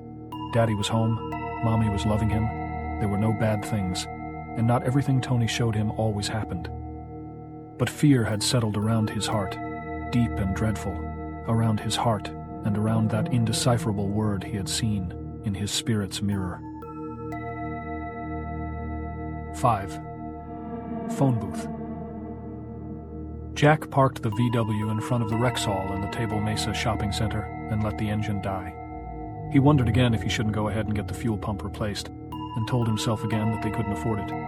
If the little car could keep running until November, it could retire with full honors anyway. By November, the snow up there in the mountains would be higher than the Beatles' roof, maybe higher than 3 Beatles stacked on top of each other. "Want you to stay in this car, Doc. I'll bring you a candy bar." "Why can't I come in?" "I have to make a phone call. It's private stuff." "Is that why you didn't make it at home?" Check. Wendy had insisted on a phone in spite of their unraveling finances. She had argued that with a small child, especially a boy like Danny who sometimes suffered from fainting spells, they couldn't afford not to have one. So Jack had forked over the $30 installation fee, bad enough, and a $90 security deposit, which really hurt. And so far the phone had been mute, except for 2 wrong numbers. "Can I have a Baby Ruth, Daddy?" "Yes, you sit still and don't play with the gear shift, right?" "Right. I'll look at the maps." "You do that." As Jack got out, Danny opened the Bug's glove box and took out the 5 battered gas station maps: Colorado, Nebraska, Utah, Wyoming, New Mexico. He loved road maps, loved to trace where the roads went with his finger. As far as he was concerned, new maps were the best part of moving west. Jack went to the drugstore counter, got Danny's candy bar, a newspaper, and a copy of the October Writer's Digest. He gave the girl a 5 and asked for his change in quarters. With the silver in his hand, he walked over to the telephone booth by the key-making machine and slipped inside. From here he could see Danny and the Bug through 3 sets of glass. The boy's head was bent studiously over his maps. Jack felt a wave of nearly desperate love for the boy. The emotion showed on his face as a stony grimness. He supposed he could have made his obligatory thank you call to Al from home. He certainly wasn't going to say anything Wendy would object to. It was his pride that said no. These days he almost always listened to what his pride told him to do, because along with his wife and son, $600 in a checking account, and one weary 1968 Volkswagen, his pride was all that was left. The only thing that was his. Even the checking account was joint. A year ago he had been teaching English in one of the finest prep schools in New England. There had been friends, although not exactly the same ones he'd had before going on the wagon. Some laughs, fellow faculty members who admired his deft touch in the classroom and his private dedication to writing. Things had been very good 6 months ago. All at once there was enough money left over at the end of each 2-week pay period to start a little savings account. In his drinking days, there had never been a penny left over, even though Al Shockley had stood a great many of the rounds. He and Wendy had begun to talk cautiously about finding a house and making a down payment in a year or so. A farmhouse in the country. Takes 6 or 8 years to renovate it completely. What the hell, they were young, they had time. Then he had lost his temper. George Hatfield. The smell of hope had turned to the smell of old leather in Cromart's office, the whole thing like some scene from his own play. The old prints of previous Stovington headmasters on the walls, steel engravings of the school as it had been in 1879 when it was first built, and in 1895, when Vanderbilt money had enabled them to build the field house that still stood at the west end of the soccer field, squat, immense, dressed in ivy. April ivy had been rustling outside Cromart's slit window, and the drowsy sound of steam heat came from the radiator. It was no set, he remembered thinking. It was real. His life. How could he have fucked it up so badly? "This is a serious situation, Jack. Terribly serious. The board has asked me to convey its decision to you." The board wanted Jack's resignation, and Jack had given it to them. Under different circumstances, he would have gotten tenure that June. What had followed that interview in Cromart's office had been the darkest, most dreadful night of his life. The wanting, the needing to get drunk had never been so bad. His hand shook. He knocked things over, and he kept wanting to take it out on Wendy and Danny. His temper was like a vicious animal on a frayed leash. He had left the house in terror that he might strike them, had ended up outside a bar, and the only thing that had kept him from going in was the knowledge that if he did, Wendy would leave him at last and take Danny with her. He would be dead from the day they left. Instead of going into the bar where dark shadows sat sampling the tasty waters of oblivion, he had gone to Al Shockley's house. The board's vote had been 6-1. Al had been the one. Now he dialed the operator. and she told him that for $1.85 he could be put in touch with Al 2,000 miles away for 3 minutes. Time is relative, baby, he thought, and stuck in 8 quarters. Faintly he could hear the electronic boops and beeps of his connection sniffing its way eastward. Al's father had been Arthur Longley Shockley, the steel baron. He had left his only son, Albert, a fortune, and a huge range of investments and directorships and chairs on various boards. One of these had been on the board of directors for Stovington Preparatory Academy, the old man's favorite charity. Both Arthur and Albert Shockley were alumni, and Al lived in Barry, close enough to take a personal interest in the school's affairs. For several years, Al had been Stovington's tennis coach. Jack and Al had become friends in a completely natural and uncoincidental way. At the many school and faculty functions they attended together, they were always the 2 drunkest people there. Shockley was separated from his wife, and Jack's own marriage was skidding slowly downhill, although he still loved Wendy and had promised sincerely and frequently to reform, for her sake and for baby Danny's. The 2 of them went on from many faculty parties, hitting the bars until they closed, then stopping at some mom-and-pop store for a case of beer they would drink parked at the end of some back road. There were mornings when Jack would stumble into their leased house with dawn seeping into the sky and find Wendy and the baby asleep on the couch, Danny always on the inside, a tiny fist curled under the shelf of Wendy's jaw. He would look at them and the self-loathing would back up in his throat in a bitter wave, even stronger than the taste of beer and cigarettes and martinis. Martians, as Al called them. Those were the times that his mind would turn thoughtfully and sanely to the gun, or the rope, or the razor blade. If the bender had occurred on a weeknight, he would sleep for 3 hours, get up, dress, chew 4 Excedrins, and go off to teach his 9 o'clock American poets, still drunk. Good morning, kids. Today the red-eyed wonder is going to tell you about how Longfellow lost his wife in the big fire. He hadn't believed he was an alcoholic, Jack thought, as Al's telephone began ringing in his ear. The classes he had missed or taught unshaven, still reeking of last night's Martians. Not me. I can stop anytime. The nights he and Wendy had passed in separate beds. Listen, I'm fine. Mashed fenders. Sure, I'm okay to drive. The tears she always shed in the bathroom. Cautious looks from his colleagues at any party where alcohol was served, even wine. The slowly dawning realization that he was being talked about. The knowledge that he was producing nothing at his Underwood but balls of mostly blank paper that ended up in the wastebasket.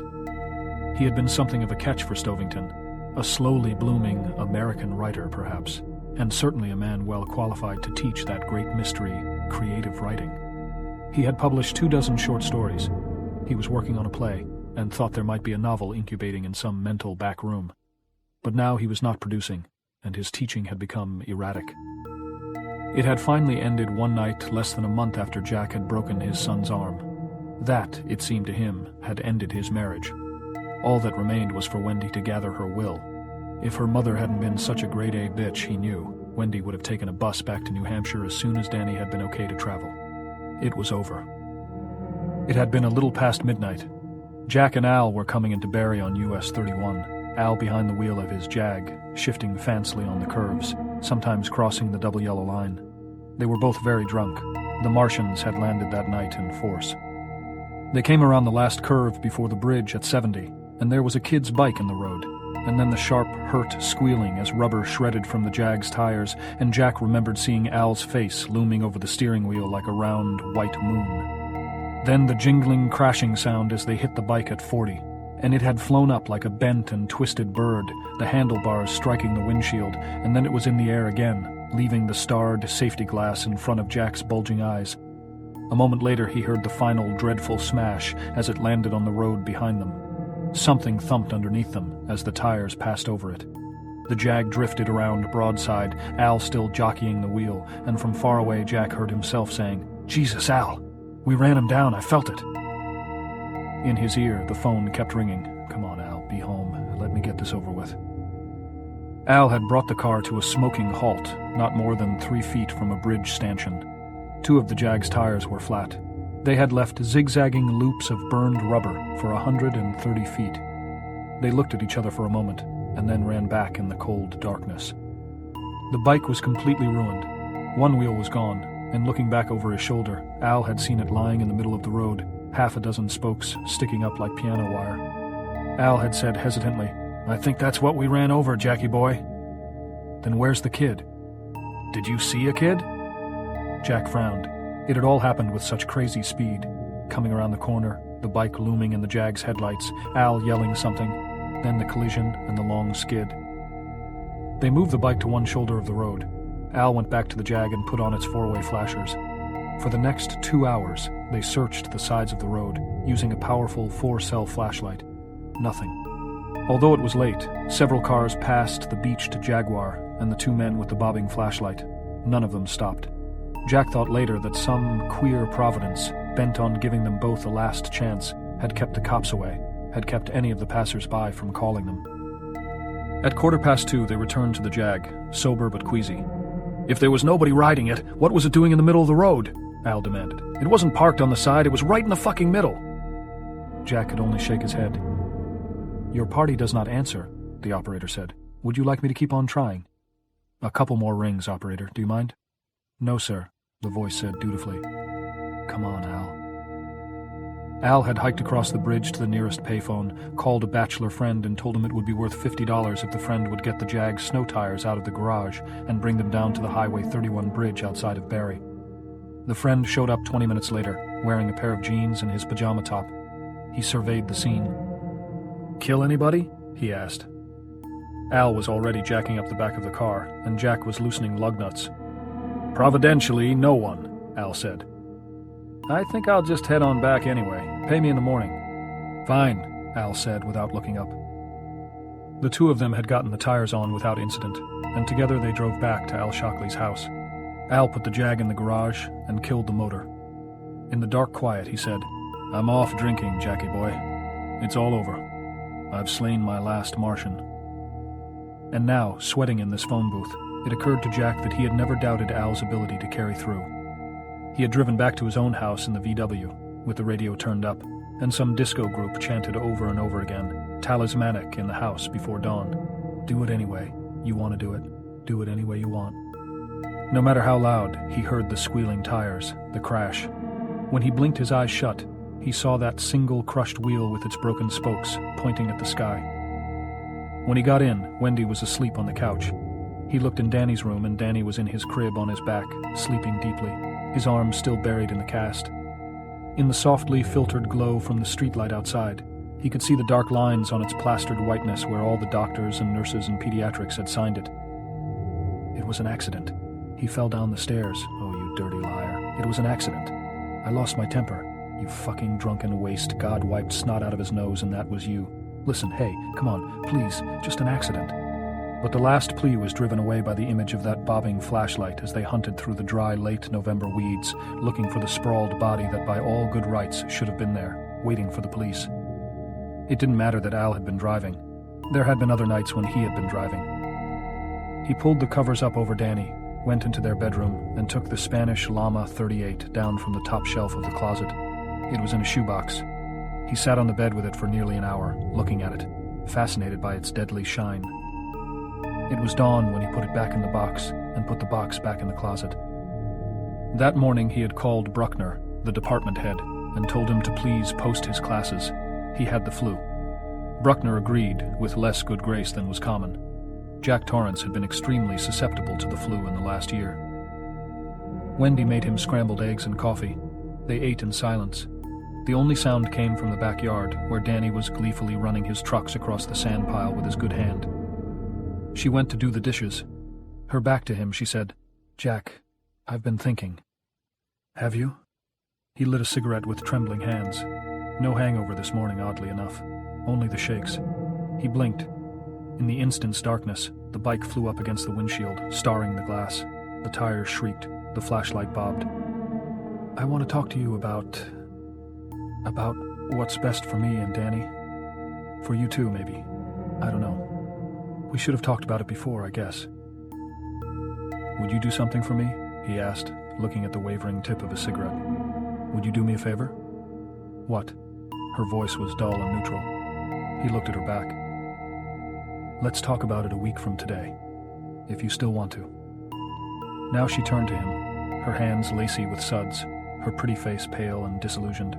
Jack, promises don't work with you. You just go right on with... She stopped, looking in his eyes, fascinated, suddenly uncertain. "In a week," he said. His voice had lost all its strength and dropped to a whisper. "Please, I'm not promising anything. If you still want to talk, then we'll talk about anything you want." They looked across the sunny kitchen at each other for a long time, and when she turned back to the dishes without saying anything more, he began to shudder. God, he needed a drink. Just a little pick-me-up to put things in their true perspective. "Danny said he dreamed you had a car accident," she said abruptly. "He has funny dreams sometimes. He said it this morning when I got him dressed. Did you, Jack? Did you have an accident?" "No." By noon, the craving for a drink had become a low-grade fever. He went to Al's. "You dry?" Al asked before letting him in. Al looked horrible. "Bone dry. You look like Lon Chaney in Phantom of the Opera. Come on in." They played two-handed whist all afternoon. They didn't drink. A week passed. He and Wendy didn't speak much, but he knew she was watching, not believing. He drank coffee black and endless cans of Coca-Cola. One night he drank a whole six-pack of Coke and then ran into the bathroom and vomited it up. The level of the bottles in the liquor cabinet did not go down. After his classes, he went over to Al Shockley's. She hated Al Shockley worse than she had ever hated anyone, and when he came home, she would swear she smelled scotch or gin on his breath, but he would talk lucidly to her before supper, drink coffee, play with Danny after supper, sharing a Coke with him, read him a bedtime story, then sit and correct themes with cup after cup of black coffee by his hand, and she would have to admit to herself that she had been wrong. Weeks passed, and the unspoken word retreated further from the back of her lips. Jack sensed its retirement, but knew it would never retire completely. Things began to get a little easier. Then George Hatfield. He had lost his temper again, this time stone sober. "Sir, your party still doesn't—" "Hello?" Al's voice, out of breath. "Go ahead," the operator said dourly. "Al, this is Jack Torrance." "Jackie boy." Genuine pleasure. "How are you?" "Good. I just called to say thanks. I got the job. It's perfect. If I can't finish that goddamn place snowed in all winter, I'll never finish it." "You'll finish." "How are things?" Jack asked hesitantly. "Dry," Al responded. "You?" "As a bone." "Miss it much?" "Every day." Al laughed. "I know that scene. But I don't know how you stayed dry after that Hatfield thing, Jack. That was above and beyond." "I really bitched things up for myself," he said evenly. "Oh, hell. I'll have the board around by spring. Effinger's already saying they might have been too hasty. And if that play comes to something—" "Yes, listen, my boy's out in the car, Al. He looks like he might be getting restless." "Sure, understand. You have a good winter up there, Jack. Glad to help." "Thanks again, Al." He hung up, closed his eyes in the hot booth, and again saw the crashing bike, the bobbing flashlight. There had been a squib in the paper the next day, no more than a space filler really, but the owner had not been named. Why it had been out there in the night would always be a mystery to them, and perhaps that was as it should be. He went back out to the car and gave Danny his slightly melted baby Ruth. "Daddy?" "What, Doc?" Danny hesitated, looking at his father's abstracted face. "When I was waiting for you to come back from that hotel, I had a bad dream, do you remember? When I fell asleep?" "Mm-hmm." But it was no good. Daddy's mind was someplace else, not with him, thinking about the bad thing again. "I dreamed that you hurt me, Daddy." "What was the dream, Doc?" "Nothing," Danny said as they pulled out into the parking lot. He put the maps back into the glove compartment. "You sure?" "Yes." Jack gave his son a faint, troubled glance, and then his mind turned to his play. 6. Night Thoughts. Love was over, and her man was sleeping beside her. Her man. She smiled a little in the darkness, his seed still trickling with slow warmth from between her slightly parted thighs, and her smile was both rueful and pleased, because the phrase, her man, summoned up 100 feelings. Each feeling examined alone was a bewilderment. Together, in this darkness floating to sleep, they were like a distant blues tune, heard in an almost deserted nightclub, melancholy but pleasing. "Loving you, baby, is just like rolling off a log. But if I can't be your woman, I sure ain't gonna be your dog." Had that been Billie Holiday? Or someone more prosaic like Peggy Lee? Didn't matter. It was low and torchy, and in the silence of her head it played mellowly, as if issuing from one of those old-fashioned jukeboxes, a Wurlitzer perhaps, half an hour before closing. Now, moving away from her consciousness, she wondered how many beds she had slept in with this man beside her. They had met in college and had first made love in his apartment.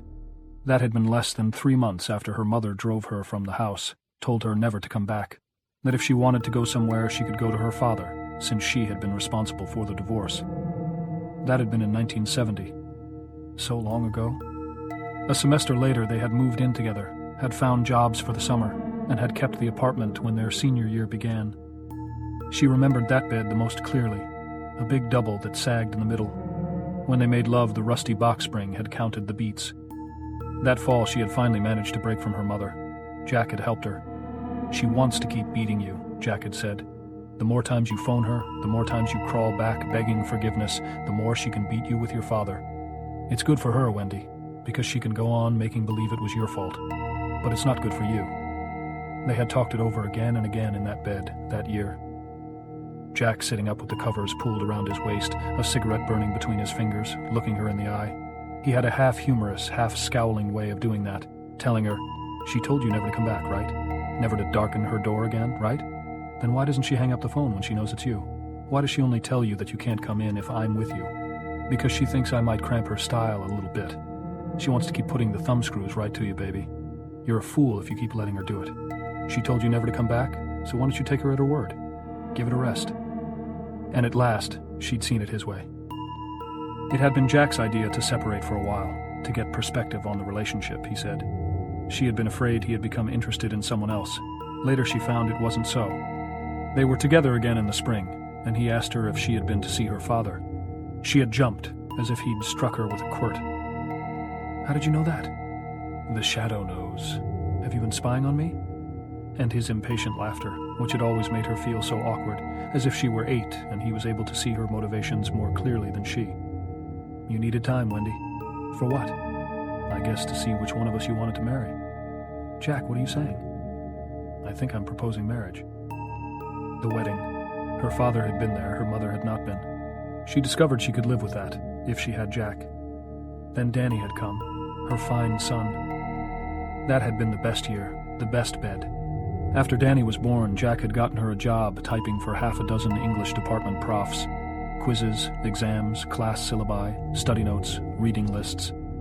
She ended up typing a novel for one of them, a novel that never got published, much to Jack's very irreverent and very private glee. The job was good for 40 a week, and skyrocketed all the way up to 60 during the 2 months she spent typing the unsuccessful novel. They had their first car, a 5-year-old Buick with a baby seat in the middle. Bright, upwardly mobile young marrieds. Danny forced a reconciliation between her and her mother, a reconciliation that was always tense and never happy, but a reconciliation all the same. When she took Danny to the house, she went without Jack, and she didn't tell Jack that her mother always remade Danny's diapers, frowned over his formula, could always spot the accusatory first signs of a rash on the baby's bottom or privates. Her mother never said anything overtly, but the message came through anyway. The price she had begun to pay, and maybe always would, for the reconciliation, was the feeling that she was an inadequate mother. It was her mother's way of keeping the thumbscrews handy. During the days, Wendy would stay home and housewife, feeding Danny his bottles in the sun-washed kitchen of the 4-room, 2nd-story apartment, playing her records on the battered, portable stereo she had had since high school. Jack would come home at 3, or at 2 if he felt he could cut his last class, and while Danny slept he would lead her into the bedroom, and fears of inadequacy would be erased. At night, while she typed, he would do his writing and his assignments. In those days, she sometimes came out of the bedroom where the typewriter was to find both of them asleep on the studio couch, Jack wearing nothing but his underpants, Danny sprawled comfortably on her husband's chest with his thumb in his mouth. She would put Danny in his crib, then read whatever Jack had written that night before waking him up enough to come to bed. The best bed, the best year. Sun gonna shine in my backyard someday. In those days, Jack's drinking had still been well in hand. On Saturday nights, a bunch of his fellow students would drop over, and there would be a case of beer and discussions in which she seldom took part because her field had been sociology and his was English. Arguments over whether Pepys' diaries were literature or history. Discussions of Charles Olson's poetry. Sometimes the reading of works in progress. Those and 100 others. No, 1,000. She felt no real urge to take part. It was enough to sit in her rocking chair beside Jack, who sat cross-legged on the floor, one hand holding a beer, the other gently cupping her calf or braceleting her ankle. The competition at UNH had been fierce, and Jack carried an extra burden in his writing. He put in at least an hour at it every night. It was his routine. The Saturday sessions were necessary therapy. They let something out of him that might otherwise have swelled and swelled until he burst. At the end of his grad work, he had landed the job at Stovington, mostly on the strength of his stories. 4 of them published at that time, one of them in Esquire. She remembered that day clearly enough. It would take more than 3 years to forget it. She had almost thrown the envelope away, thinking it was a subscription offer. Opening it, she had found instead that it was a letter saying that Esquire would like to use Jack's story concerning the black holes early the following year. They would pay $900, not on publication, but on acceptance. That was nearly half a year's take typing papers, and she had flown to the telephone, leaving Danny in his high chair to goggle comically after her, his face lathered with creamed peas and beef puree. Jack had arrived from the university 45 minutes later, the Buick weighted down with 7 friends and a keg of beer. After a ceremonial toast, Wendy also had a glass, although she ordinarily had no taste for beer. Jack had signed the acceptance letter, put it in the return envelope, and went down the block to drop it in the letterbox. When he came back, he stood gravely in the door and said, "Veni, vidi, vici." There were cheers and applause. When the keg was empty at 11 that night, Jack and the only 2 others who were still ambulatory went on to hit a few bars. She had gotten him aside in the downstairs hallway. The other 2 were already out in the car, drunkenly singing the New Hampshire fight song. Jack was down on one knee, owlishly fumbling with the lacings of his moccasins. "Jack," she said, "you shouldn't. You can't even tie your shoes, let alone drive." He stood up and put his hands calmly on her shoulders. "Tonight I could fly to the moon if I wanted to." "No," she said, "not for all the Esquire stories in the world. I'll be home early." But he hadn't been home until 4 in the morning, stumbling and mumbling his way up the stairs, waking Danny up when he came in. He had tried to soothe the baby, then dropped him on the floor. Wendy had rushed out, thinking of what her mother would think if she saw the bruise before she thought of anything else. God help her, God help them both. And then picked Danny up, sat in the rocking chair with him, soothed him. She had been thinking of her mother for most of the 5 hours Jack had been gone, her mother's prophecy that Jack would never come to anything. Big ideas, her mother had said. Sure, the welfare lines are full of educated fools with big ideas. Did the Esquire story make her mother wrong or right? "Winifred, you're not holding that baby right. Give him to me." And was she not holding her husband right? Why else would he take his joy out of the house? A helpless kind of terror had risen up in her, and it never occurred to her that he had gone out for reasons that had nothing to do with her. "Congratulations," she said, rocking Danny. He was almost asleep again. "Maybe you gave him a concussion." "It's just a bruise." He sounded sulky, wanting to be repentant, a little boy. For an instant she hated him. "Maybe," she said tightly, "maybe not." She heard so much of her mother talking to her departed father in her own voice that she was sickened and afraid. "Like mother, like daughter," Jack muttered. "Go to bed," she cried, her fear coming out sounding like anger. "Go to bed, you're drunk." "Don't tell me what to do. Jack, please, we shouldn't..." There were no words. "Don't tell me what to do," he repeated sullenly, and then went into the bedroom. She was left alone in the rocking chair with Danny, who was sleeping again. 5 minutes later, Jack's snores came floating out to the living room. That had been the first night she had slept on the couch. Now she turned restlessly on the bed, already dozing. Her mind, freed of any linear order by encroaching sleep, floated past the first year at Stovington, past the steadily worsening times that had reached low ebb when her husband had broken Danny's arm, to that morning in the breakfast nook. Danny outside playing trucks in the sand pile, his arm still in the cast. Jack sitting at the table, pallid and grizzled, a cigarette jittering between his fingers. She had decided to ask him for a divorce. She had pondered the question from 100 different angles, had been pondering it, in fact, for the 6 months before the broken arm. She told herself she would have made the decision long ago if it hadn't been for Danny, but not even that was necessarily true. She dreamed on the long nights when Jack was out, and her dreams were always of her mother's face and of her own wedding. Who giveth this woman? Her father standing in his best suit, which was none too good. He was a traveling salesman for a line of canned goods that even then was going broke. And his tired face. How old he looked. How pale. I do. Even after the accident, if you could call it an accident, she had not been able to bring it all the way out, to admit that her marriage was a lopsided defeat. She had waited, dumbly hoping that a miracle would occur and Jack would see what was happening, not only to him but to her. But there had been no slowdown. A drink before going off to the academy, 2 or 3 beers with lunch at the Stovington house, 3 or 4 martinis before dinner, 5 or 6 more while grading papers. The weekends were worse. The nights out with Al Shockley were worse still. She had never dreamed there could be so much pain in a life when there was nothing physically wrong. She hurt all the time. How much of it was her fault? That question haunted her. She felt like her mother, like her father. Sometimes when she felt like herself, she wondered what it would be like for Danny, and she dreaded the day when he grew old enough to lay blame. And she wondered where they would go. She had no doubt her mother would take her in, and no doubt that after a year of watching her diapers remade, Danny's meals recooked and/or redistributed, of coming home to find his clothes changed or his hair cut, or the books her mother found unsuitable, spirited away to some limbo in the attic. After half a year of that, she would have a complete nervous breakdown, and her mother would pat her hand and say comfortingly, "Although it's not your fault, it's all your own fault. You were never ready. You showed your true colors when you came between your father and me.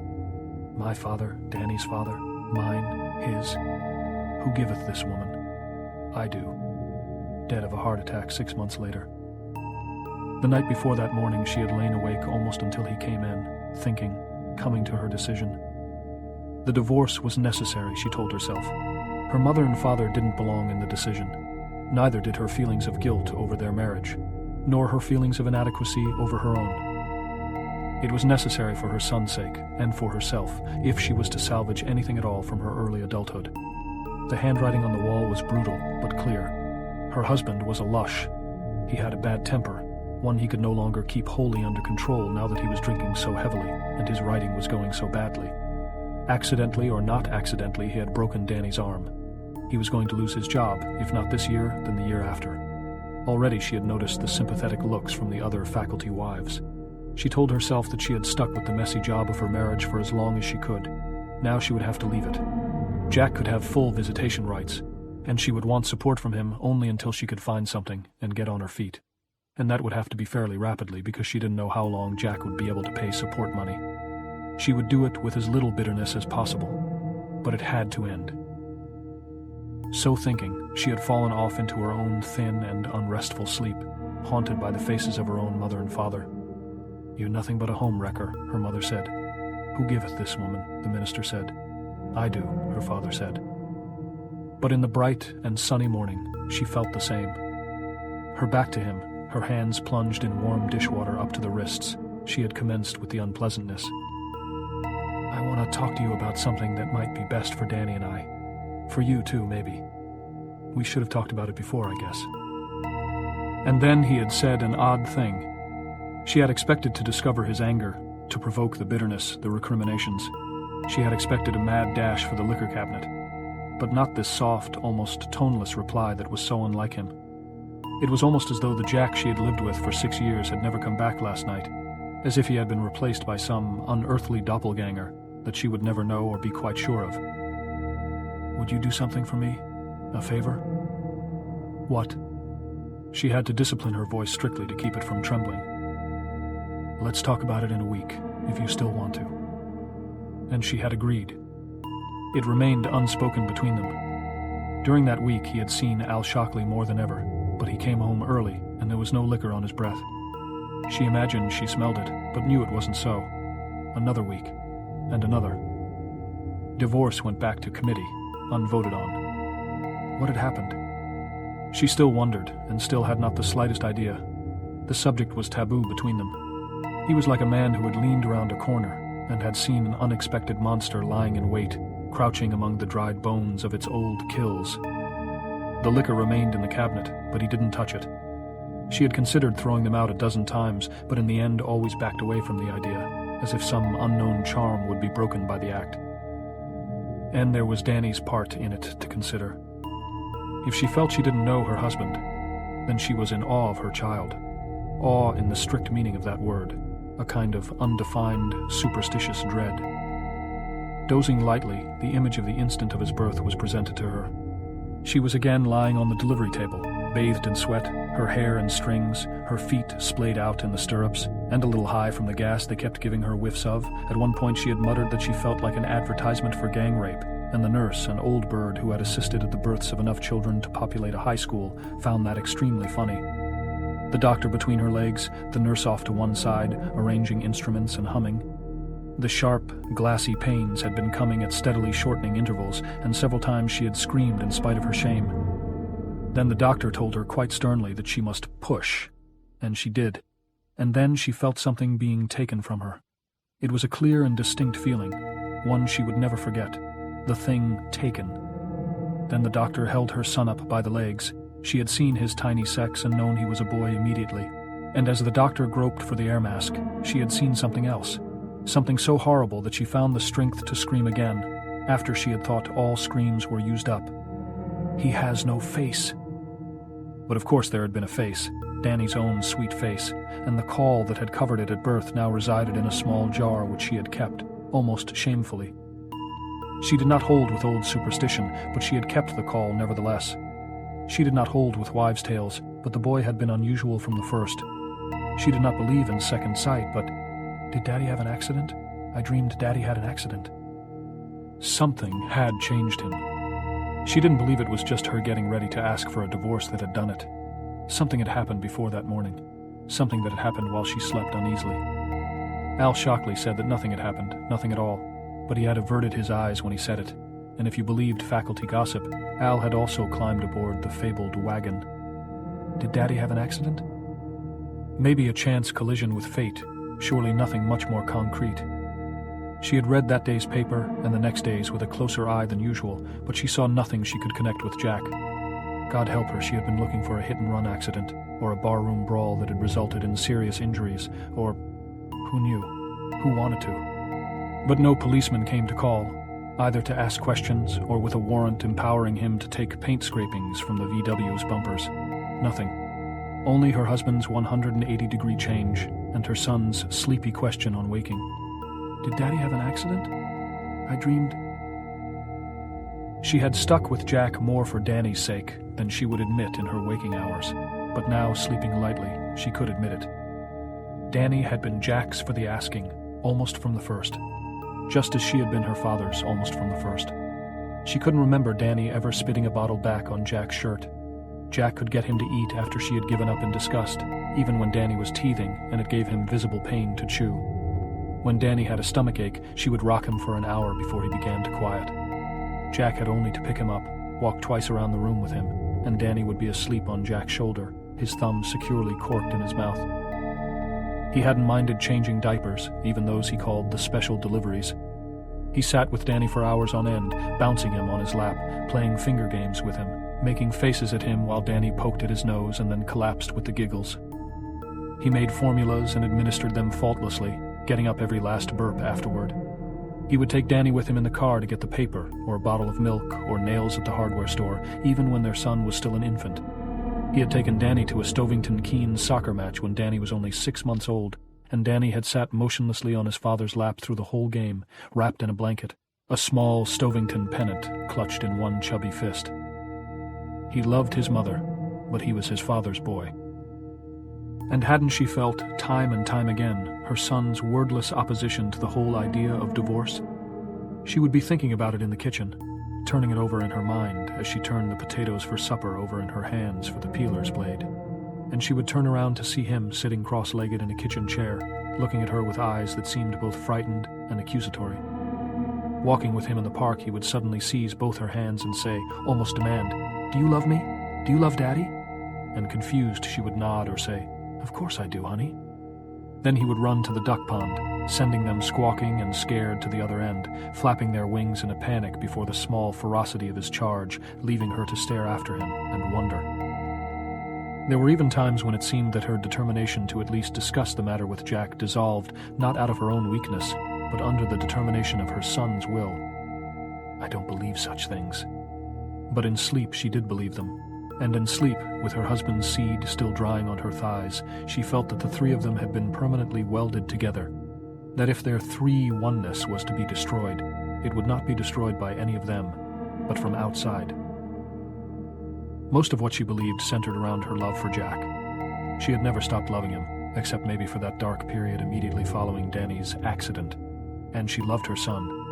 Most of all, she loved them together, walking or riding or only sitting. Jack's large head and Danny's small one, poised alertly over the fans of old-maid hands, sharing a bottle of Coke, looking at the funnies. She loved having them with her, and she hoped to dear God that this hotel caretaking job Al had gotten for Jack would be the beginning of good times again.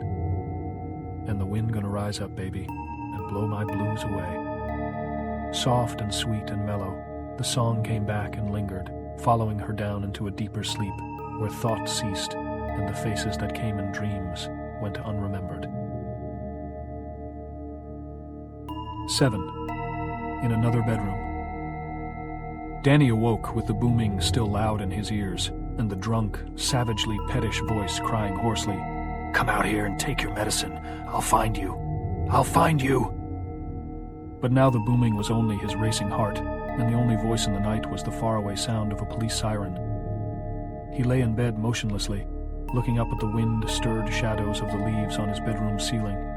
They twined sinuously together, making shapes like the vines and creepers in a jungle, like patterns woven into the nap of a thick carpet. He was clad in Dr. Denton pajamas, but between the pajama suit and his skin, he had grown a more closely fitting singlet of perspiration. "Tony?" he whispered. "You there?" No answer. He slipped out of bed and padded silently across to the window and looked out on Arapahoe Street, now still and silent. It was 2 a.m.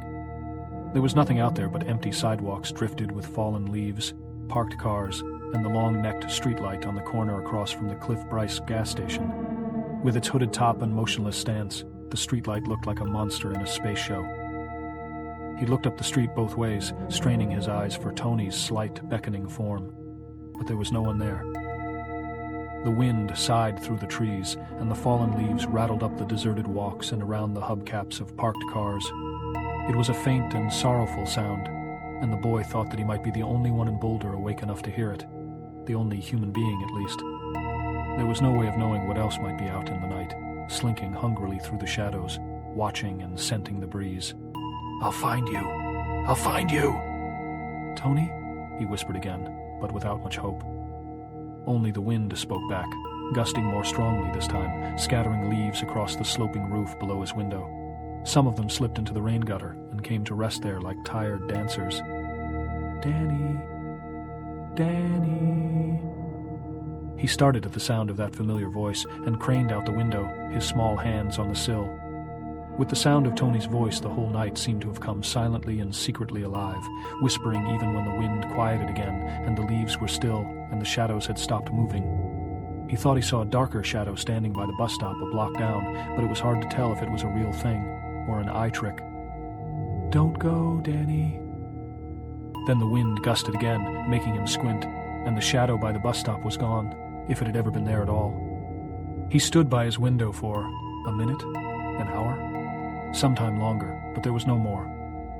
At last he crept back into his bed and pulled the blankets up and watched the shadows thrown by the alien streetlight turn into a sinuous jungle filled with flesh-eating plants that wanted only to slip around him, squeeze the life out of him, and drag him down into a blackness where one sinister word flashed in red.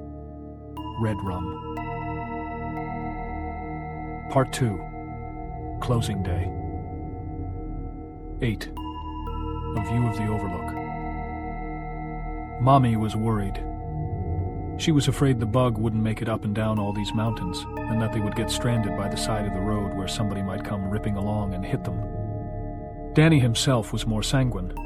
If Daddy thought the bug would make this one last trip, then probably it would. "We're just about there," Jack said. Wendy brushed her hair back from her temples. "Thank God." She was sitting in the right-hand bucket, a Victoria Holt paperback open but face down in her lap. She was wearing her blue dress, the one Danny thought was her prettiest. It had a sailor collar and made her look very young, like a girl just getting ready to graduate from high school. Daddy kept putting his hand high up on her leg, and she kept laughing and brushing it off, saying, "Get away, fly." Danny was impressed with the mountains. One day Daddy had taken them up in the ones near Boulder, the ones they called the Flatirons, but these were much bigger, and on the tallest of them you could see a fine dusting of snow, which Daddy said was often there year-round. And they were actually in the mountains, no goofing around. Sheer rock faces rose all around them, so high you could barely see their tops even by craning your neck out the window. When they left Boulder, the temperature had been in the high 70s. Now, just after noon, the air up here felt crisp and cold like November back in Vermont, and Daddy had the heater going, not that it worked all that well.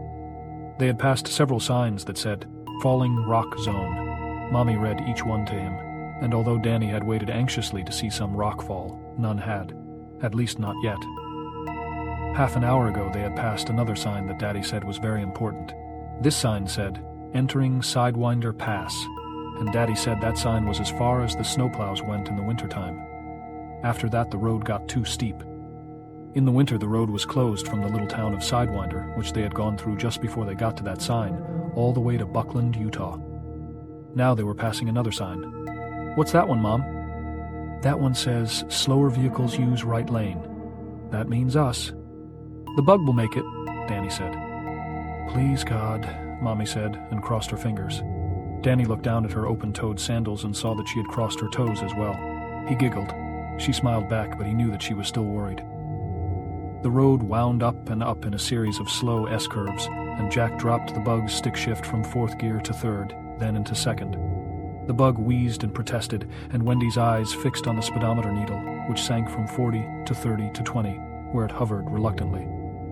"The fuel pump," she began timidly. "The fuel pump will go another 3 miles, Jack said shortly. The rock wall fell away on their right, disclosing a slash valley that seemed to go down forever, lined a dark green with Rocky Mountain pine and spruce. The pines fell away to gray cliffs of rock that dropped for hundreds of feet before smoothing out. She saw a waterfall spilling over one of them, the early afternoon sun sparkling in it like a golden fish snared in a blue net. They were beautiful mountains, but they were hard. She did not think they would forgive many mistakes.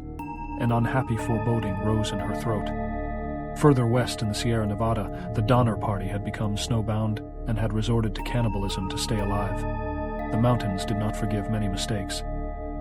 With a punch of the clutch and a jerk, Jack shifted down to first gear, and they labored upward, the bug's engine thumping gamely. "You know," she said, "I don't think we've seen 5 cars since we came through Sidewinder, and one of them was the hotel limousine." Jack nodded. "It goes right to Stapleton Airport in Denver. There's already some icy patches up beyond the hotel, Watson says, and they're forecasting more snow for tomorrow up higher.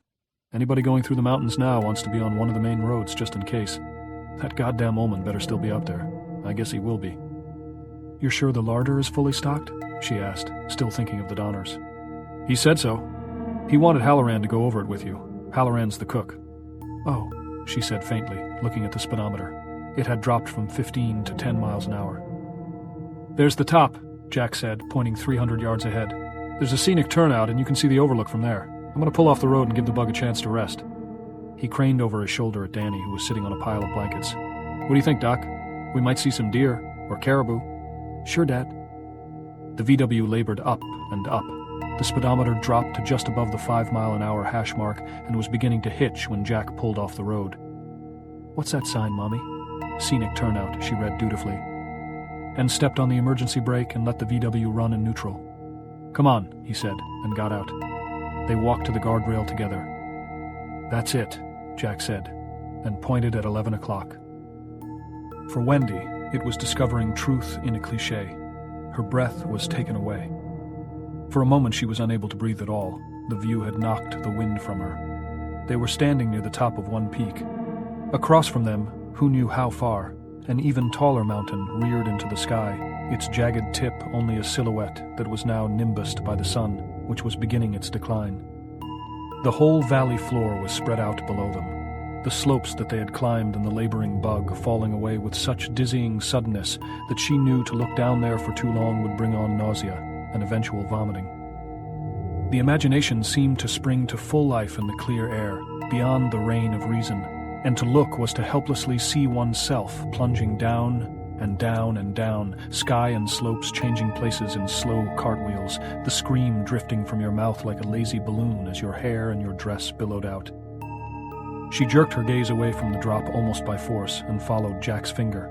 She could see the highway clinging to the side of this cathedral spire, switching back on itself but always tending northwest, still climbing, but at a more gentle angle. Further up, seemingly set directly into the slope itself, she saw the grimly clinging pines give way to a wide square of green lawn, and standing in the middle of it, overlooking all this, the hotel, the Overlook. Seeing it, she found breath and voice again. "Oh, Jack, it's gorgeous." "Yes, it is," he said. "Ullman says he thinks it's the single most beautiful location in America. I don't care much for him, but I think he might be... Danny, are you all right?" She looked around for him, and her sudden fear for him blotted out everything else, stupendous or not. She darted toward him. He was holding onto the guardrail and looking up at the hotel, his face a pasty gray color. His eyes had the blank look of someone on the verge of fainting. She knelt beside him and put steadying hands on his shoulders. "Danny, what's—" Jack was beside her. "You okay, Doc?" He gave Danny a brisk little shake and his eyes cleared. "I'm okay, Daddy. I'm fine." "What was it, Danny?" she asked. "Were you dizzy, honey?" "No, I was just thinking. I'm sorry, I didn't mean to scare you." He looked at his parents kneeling in front of him and offered them a small, puzzled smile. "Maybe it was the sun? The sun got in my eyes." "We'll get you up to the hotel and give you a drink of water," Daddy said. "Okay." And in the bug, which moved upward more surely on the gentler grade, he kept looking out between them as the road unwound, affording occasional glimpses of the Overlook Hotel, its massive bank of westward-looking windows reflecting back the sun. It was the place he had seen in the midst of the blizzard, the dark and booming place where some hideously familiar figure sought him down long corridors carpeted with jungle. The place Tony had warned him against. It was here. It was here. Whatever Red Room was, it was here.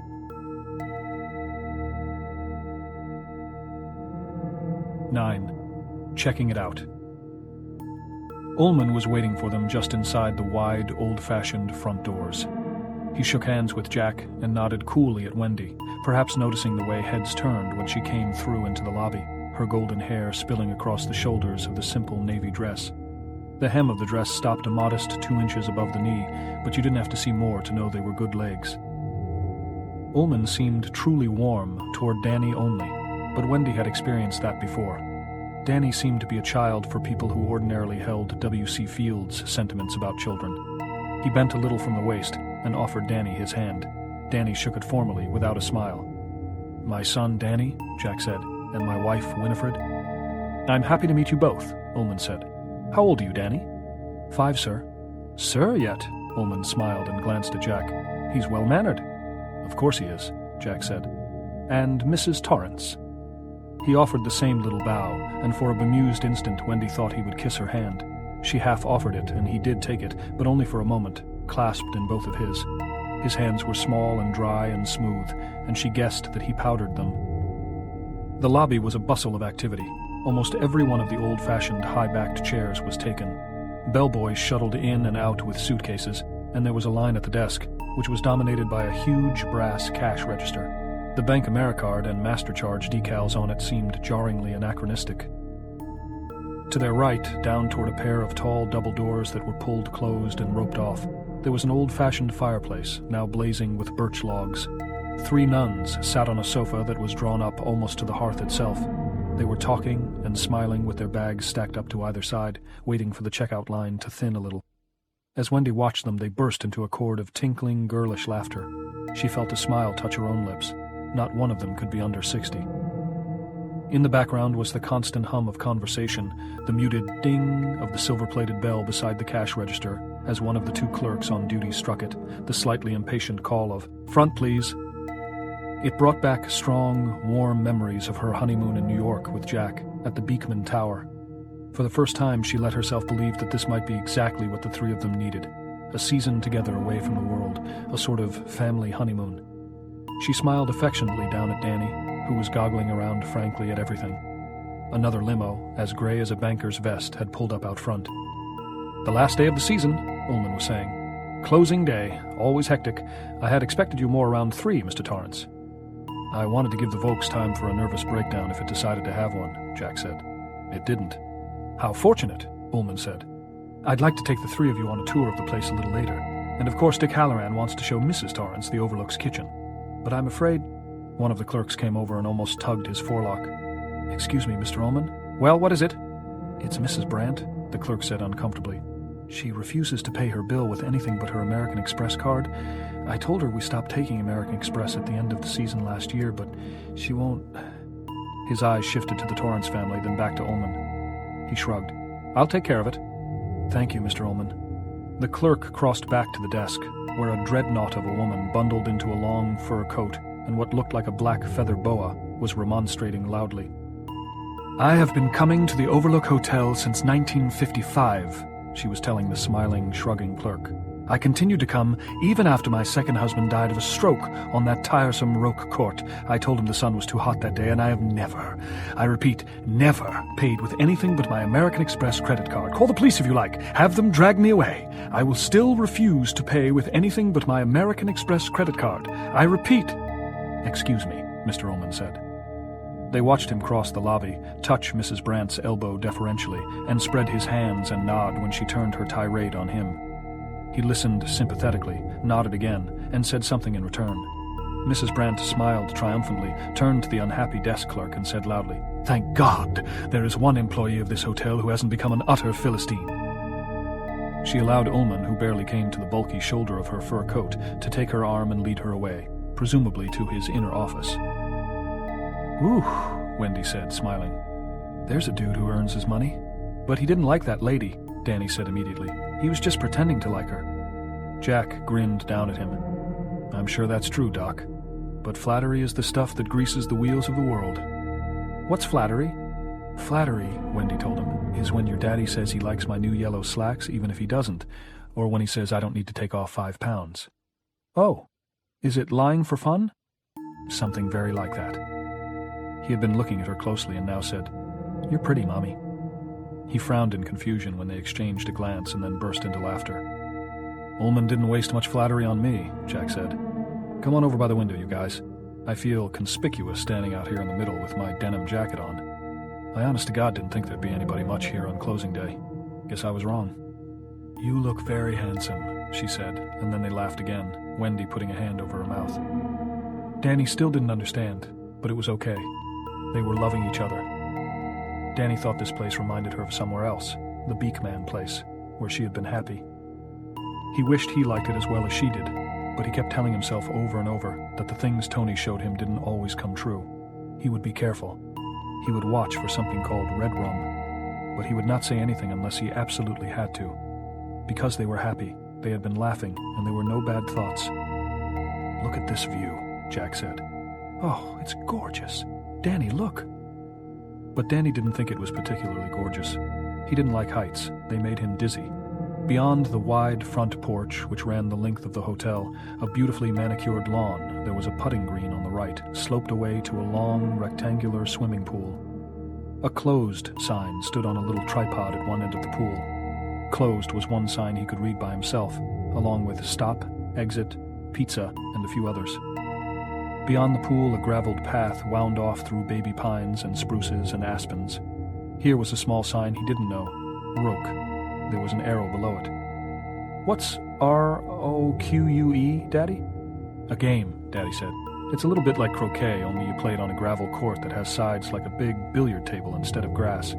It's a very old game, Danny. Sometimes they have tournaments here." "Do you play it with a croquet mallet?" "Like that," Jack agreed.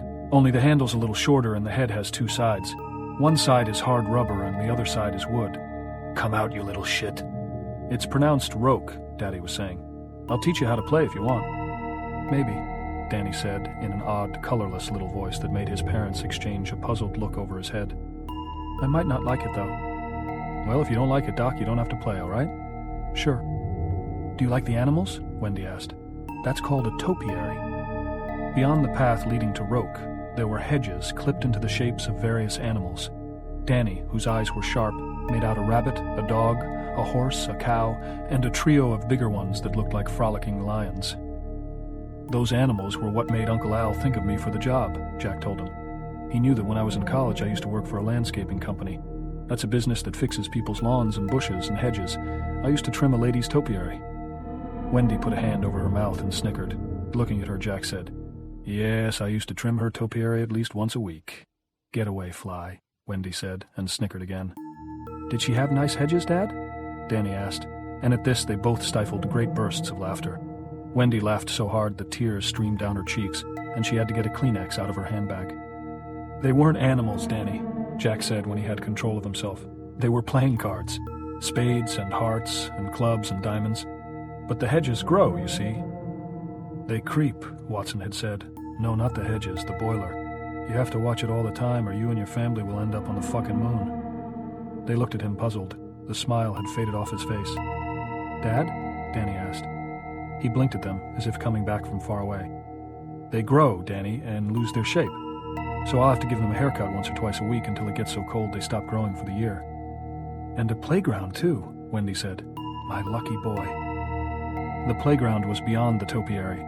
2 slides, a big swing set with half a dozen swings set at varying heights, a jungle gym, a tunnel made of cement rings, a sandbox, and a playhouse that was an exact replica of the Overlook itself. Do you like it, Danny? Wendy asked. I sure do, he said, hoping he sounded more enthused than he felt. It's neat. Beyond the playground there was an inconspicuous chain-link security fence. Beyond that, the wide macadamized drive that led up to the hotel, and beyond that, the valley itself, dropping away into the bright blue haze of afternoon. Danny didn't know the word isolation, but if someone had explained it to him, he would have seized on it. Far below, lying in the sun like a long black snake that had decided to snooze for a while, was the road that led back through Sidewinder Pass and eventually to Boulder, the road that would be closed all winter long. He felt a little suffocated at the thought, and almost jumped when Daddy dropped his hand on his shoulder. I'll get you that drink as soon as I can, Doc. They're a little busy right now. Sure, Dad. Mrs. Brandt came out of the inner office looking vindicated. A few moments later, 2 bellboys, struggling with 8 suitcases between them, followed her as best they could as she strode triumphantly out the door. Danny watched through the window as a man in a gray uniform and a hat like a captain in the army brought her long silver car around to the door and got out. He tipped his cap to her and ran around to open the trunk. And in one of those flashes that sometimes came, he got a complete thought from her, one that floated above the confused, low-pitched babble of emotions and colors that he usually got in crowded places. I'd like to get into his pants. Danny's brow wrinkled as he watched the bellboys put her cases into the trunk. She was looking rather sharply at the man in the gray uniform, who was supervising the loading. Why would she want to get that man's pants? Was she cold, even with that long fur coat on? And if she was that cold, why hadn't she just put on some pants of her own? His mommy wore pants just about all winter. The man in the gray uniform closed the trunk and walked back to help her into the car. Danny watched closely to see if she would say anything about his pants, but she only smiled and gave him a $1 bill, a tip. A moment later, she was guiding the big silver car down the driveway. He thought about asking his mother why Mrs. Brandt might want the carman's pants, and decided against it. Sometimes questions could get you in a whole lot of trouble. It had happened to him before. So instead he squeezed in between them on the small sofa they were sharing, and watched all the people check out at the desk. He was glad his mommy and daddy were happy and loving each other, but he couldn't help being a little worried. He couldn't help it. 10. Halloran. The cook didn't conform to Wendy's image of the typical resort hotel kitchen personage at all. To begin with, such a personage was called a chef, nothing so mundane as a cook. Cooking was what she did in her apartment kitchen when she threw all the leftovers into a greased Pyrex casserole dish and added noodles. Further, the culinary wizard of such a place as the Overlook, which advertised in the resort section of the New York Sunday Times, should be small, rotund, and pasty-faced, rather like the Pillsbury Doughboy. He should have a thin, pencil-line mustache like a 40s musical comedy star, dark eyes, a French accent, and a detestable personality. Halloran had the dark eyes, and that was all. He was a tall black man with a modest afro that was beginning to powder white. He had a soft southern accent, and he laughed a lot, disclosing teeth too white and too even to be anything but 1950 vintage Sears and Roebuck dentures. Her own father had had a pair, which he called Roebuckers, and from time to time he would push them out at her comically at the supper table. Always, Wendy remembered now, when her mother was out in the kitchen getting something else, or on the telephone. Danny had stared up at this black giant in blue serge, and then had smiled when Halloran picked him up easily, set him in the crook of his elbow, and said, "You ain't gonna stay up here all winter." "Yes, I am," Danny said with a shy grin. "No, you're gonna come down to St. Pete's with me, and learn to cook and go out on the beach every damn evening watching for crabs, right? Danny giggled delightedly and shook his head no. Halloran set him down. If you're going to change your mind, Halloran said, bending over him gravely, you better do it quick. 30 minutes from now and I'm in my car. 2.5 hours after that, I'm sitting at Gate 32, Concourse B, Stapleton International Airport, in the mile-high city of Denver, Colorado. 3 hours after that, I'm renting a car at the Miami airport and on my way to sunny St. Pete's, waiting to get into my swim trunks and just laughing up my sleeve at anybody stuck and caught in the snow. Can you dig it, my boy? Yes, sir, Danny said, smiling.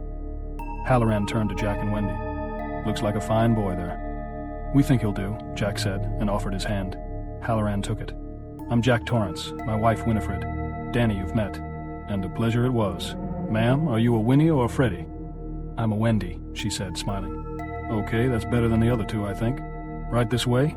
Mr. Ullman wants you to have the tour you'll get. He shook his head and said under his breath, and won't I be glad to see the last of him. Halloran commenced to tour them around the most immense kitchen Wendy had ever seen in her life. It was sparkling clean. Every surface was coaxed to a high gloss. It was more than just big. It was intimidating. She walked at Halloran's side while Jack, wholly out of his element, hung back a little with Danny. A long wallboard hung with cutting instruments which went all the way from paring knives to two-handed cleavers hung beside a 4-basin sink. There was a breadboard as big as their Boulder apartment's kitchen table.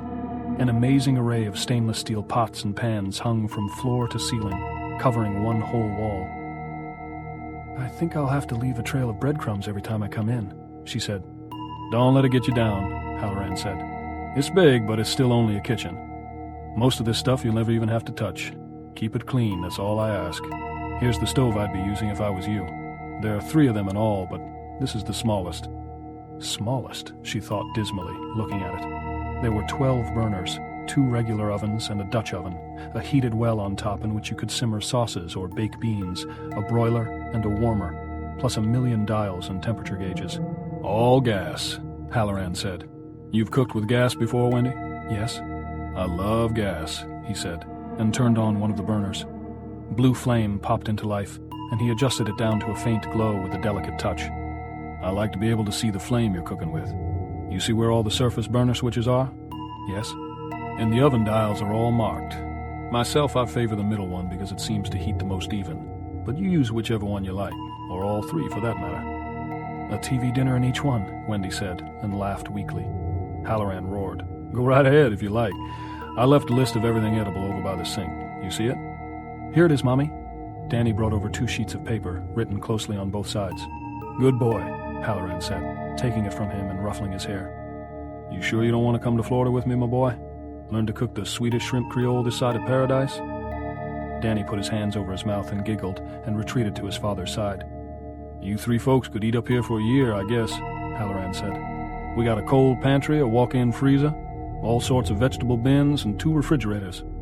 Come on, let me show you. For the next 10 minutes, Halloran opened bins and doors, disclosing food in such amounts as Wendy had never seen before. The food supplies amazed her, but did not reassure her as much as she might have thought. The Donner Party kept recurring to her, not with thoughts of cannibalism. With all this food, it would indeed be a long time before they were reduced to such poor rations as each other, but with the reinforced idea that this was indeed a serious business. When snow fell, getting out of here would not be a matter of an hour's drive to Sidewinder, but a major operation. They would sit up here in this deserted Grand Hotel, eating the food that had been left them like creatures in a fairy tale, and listening to the bitter wind around their snowbound eaves. In Vermont, when Danny had broken his arm, when Jack broke Danny's arm, she had called the emergency medic squad, dialing the number from the little card attached to the phone. They had been at the house only 10 minutes later. There were other numbers written on that little card. You could have a police car in 5 minutes, and a fire truck in even less time than that, because the fire station was only 3 blocks away, and 1 block over. There was a man to call if the lights went out, a man to call if the shower stopped up, a man to call if the TV went on the fritz. But what would happen up here if Danny had one of his fainting spells, and swallowed his tongue? Oh God, what a thought. What if the place caught on fire? If Jack fell down the elevator shaft and fractured his skull? What if we have a wonderful time? Now stop it, Winifred. Halloran showed them into the walk-in freezer first, where their breath puffed out like comic strip balloons. In the freezer, it was as if winter had already come. Hamburger in big plastic bags, 10 pounds in each bag, a dozen bags. 40 whole chickens hanging from a row of hooks in the wood-planked walls. Canned hams stacked up like poker chips, a dozen of them. Below the chickens, 10 roasts of beef, 10 roasts of pork, and a huge leg of lamb. "You like lamb, Doc?" Halloran asked, grinning. "I love it," Danny said immediately. He had never had it. "I knew you did. There's nothing like 2 good slices of lamb on a cold night with some mint jelly on the side. You got the mint jelly here, too. Lamb eases the belly. It's a non-contentious sort of meat." From behind them, Jack said curiously, "How did you know we called him Doc?" Halloran turned around. "Pardon?" "Danny. We call him Doc sometimes, like in the Bugs Bunny cartoons." "Looks sort of like a doc, doesn't he?" He wrinkled his nose at Danny, smacked his lips, and said, "What's up, Doc?" Danny giggled, and then Halloran said something, "Sure you don't want to go to Florida, Doc?" to him, very clearly. He heard every word. He looked at Halloran, startled and a little scared. Halloran winked solemnly and turned back to the food. Wendy looked from the cook's broad, serge-clad back to her son. She had the oddest feeling that something had passed between them, something she could not quite follow. "You got 12 packages of sausage, 12 packages of bacon," Halloran said. "So much for the pig. In this drawer, 20 pounds of butter." "Real butter?" Jack asked. "The A number 1. "I don't think I've had real butter since I was a kid back in Berlin, New Hampshire." "Well, you'll eat it up here until Oleo seems a treat," Halloran said, and laughed. "Over in this bin you got your bread. 30 loaves of white, 20 of dark. We try to keep racial balance at the Overlook, don't you know? Now, I know 50 loaves won't take you through, but there's plenty of makings, and fresh is better than frozen any day of the week. Down here you got your fish. Brain food, right, Doc?" "Is it, Mom?" "If Mr. Halloran says so, honey," she smiled. Danny wrinkled his nose. "I don't like fish." "You're dead wrong," Halloran said. "You just never had any fish that like you. This fish here will like you fine. 5 pounds of rainbow trout, 10 pounds of turbot, 15 cans of tuna fish. Oh yeah, I like tuna. And 5 pounds of the sweetest tasting sole that ever swam in the sea. My boy, when next spring rolls around, you're going to thank old..." He snapped his fingers as if he had forgotten something. "What's my name now? I guess it just slipped my mind." "Mr. Halloran," Danny said, grinning. "Dick to your friends." "That's right. And you being a friend, you make it Dick." As he led them into the far corner, Jack and Wendy exchanged a puzzled glance, both of them trying to remember if Halloran had told them his first name. "And this here I put in special," Halloran said. "Hope you folks enjoy it." "Oh, really? You shouldn't have," Wendy said, touched. It was a 20-pound turkey, wrapped in a wide scarlet ribbon with a bow on top.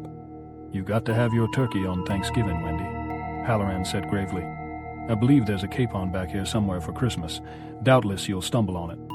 Let's come on out of here now before we all catch the pneumonia, right, Doc?" "Right." There were more wonders in the cold pantry. 100 boxes of dried milk.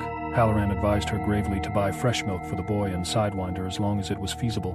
5 12-pound bags of sugar, a gallon jug of blackstrap molasses, cereals, glass jugs of rice, macaroni, spaghetti, ranked cans of fruit and fruit salad, a bushel of fresh apples that scented the whole room with autumn, dried raisins, prunes, and apricots. "You gotta be regular if you want to be happy," Halloran said, and pealed laughter at the cold pantry ceiling, where one old-fashioned light globe hung down on an iron chain. A deep bin filled with potatoes, and smaller caches of tomatoes, onions, turnips, squashes, and cabbages. "My word," Wendy said as they came out. But seeing all that fresh food after her $30 a week grocery budget so stunned her that she was unable to say just what her word was. "I'm running a bit late," Halloran said, checking his watch. "So I'll just let you go through the cabinets and the fridges as you get settled in. There's cheeses, canned milk, sweetened condensed milk, yeast, baking soda, a whole bag full of those table talk pies, a few bunches of bananas that ain't even near to ripe yet." "Stop," she said, holding up a hand and laughing. "I'll never remember it all. It's super. And I promise to leave the place clean." "That's all I ask." He turned to Jack. "Did Mr. Ullman give you the rundown on the rats in his belfry?" Jack grinned. "He said there were possibly some in the attic, and Mr. Watson said there might be some more down in the basement. There must be 2 tons of paper down there, but I didn't see any shredded, as if they'd been using it to make nests." "That Watson," Halloran said, shaking his head in mock sorrow. "Ain't he the foulest talking man you ever ran on?" "He's quite a character," Jack agreed. His own father had been the foulest talking man Jack had ever run on. "It's sort of a pity," Halloran said, leading them back toward the wide swinging doors that gave on the Overlook dining room. There was money in that family, long ago. It was Watson's granddad or great-granddad, I can't remember which, that built this place. So I was told, Jack said. What happened? Wendy asked. Well, they couldn't make it go, Halloran said. Watson will tell you the whole story, twice a day if you let him. The old man got a bee in his bonnet about the place. He let it drag him down, I guess. He had 2 boys, and one of them was killed in a riding accident on the grounds while the hotel was still a building. That would have been 1908 or '09. The old man's wife died of the flu, and then it was just the old man and his youngest son. They ended up getting took back on as caretakers in the same hotel the old man had built. It is sort of a pity, Wendy said. What happened to him, the old man? Jack asked. He plugged his finger into a light socket by mistake, and that was the end of him, Halloran said. Sometime in the early 30s before the Depression closed this place down for 10 years. Anyway, Jack, I'd appreciate it if you and your wife would keep an eye out for rats in the kitchen as well. If you should see them, traps, not poison. Jack blinked. Of course. Who'd want to put rat poison in the kitchen? Halloran laughed derisively. Mr. Ullman, that's who. That was his bright idea last fall. I put it to him. I said, what if we all get up here next May, Mr. Ullman, and I serve the traditional opening night dinner, which just happens to be salmon in a very nice sauce, and everybody gets sick, and the doctor comes and says to you, Ullman, what have you been doing up here? You've got 80 of the richest folks in America suffering from rat poisoning. Jack threw his head back and bellowed laughter. What did Ullman say? Halloran tucked his tongue into his cheek, as if feeling for a bit of food in there. He said, Get some traps, Halloran. This time they all laughed, even Danny, although he was not completely sure what the joke was, except it had something to do with Mr. Ullman, who didn't know everything after all. The 4 of them passed through the dining room, empty and silent now, with its fabulous western exposure on the snow-dusted peaks. Each of the white linen tablecloths had been covered with a sheet of tough, clear plastic. The rug, now rolled up for the season, stood in one corner like a sentinel on guard duty. Across the wide room was a double set of bat-wing doors, and over them an old-fashioned sign lettered in gilt script, the Colorado Lounge. Following his gaze, Halloran said, If you're a drinking man, I hope you brought your own supplies. That place is picked clean. Employees' party last night, you know. Every maid and bellhop in the place is going around with a headache today, me included. I don't drink, Jack said shortly. They went back to the lobby. It had cleared greatly during the half-hour they'd spent in the kitchen. The long main room was beginning to take on the quiet, deserted look that Jack supposed they would become familiar with soon enough. The high-backed chairs were empty. The nuns who had been sitting by the fire were gone, and the fire itself was down to a bed of comfortably glowing coals. Wendy glanced out into the parking lot and saw that all but a dozen cars had disappeared. She found herself wishing they could get back in the VW and go back to Boulder, or anywhere else. Jack was looking around for Ullman, but he wasn't in the lobby.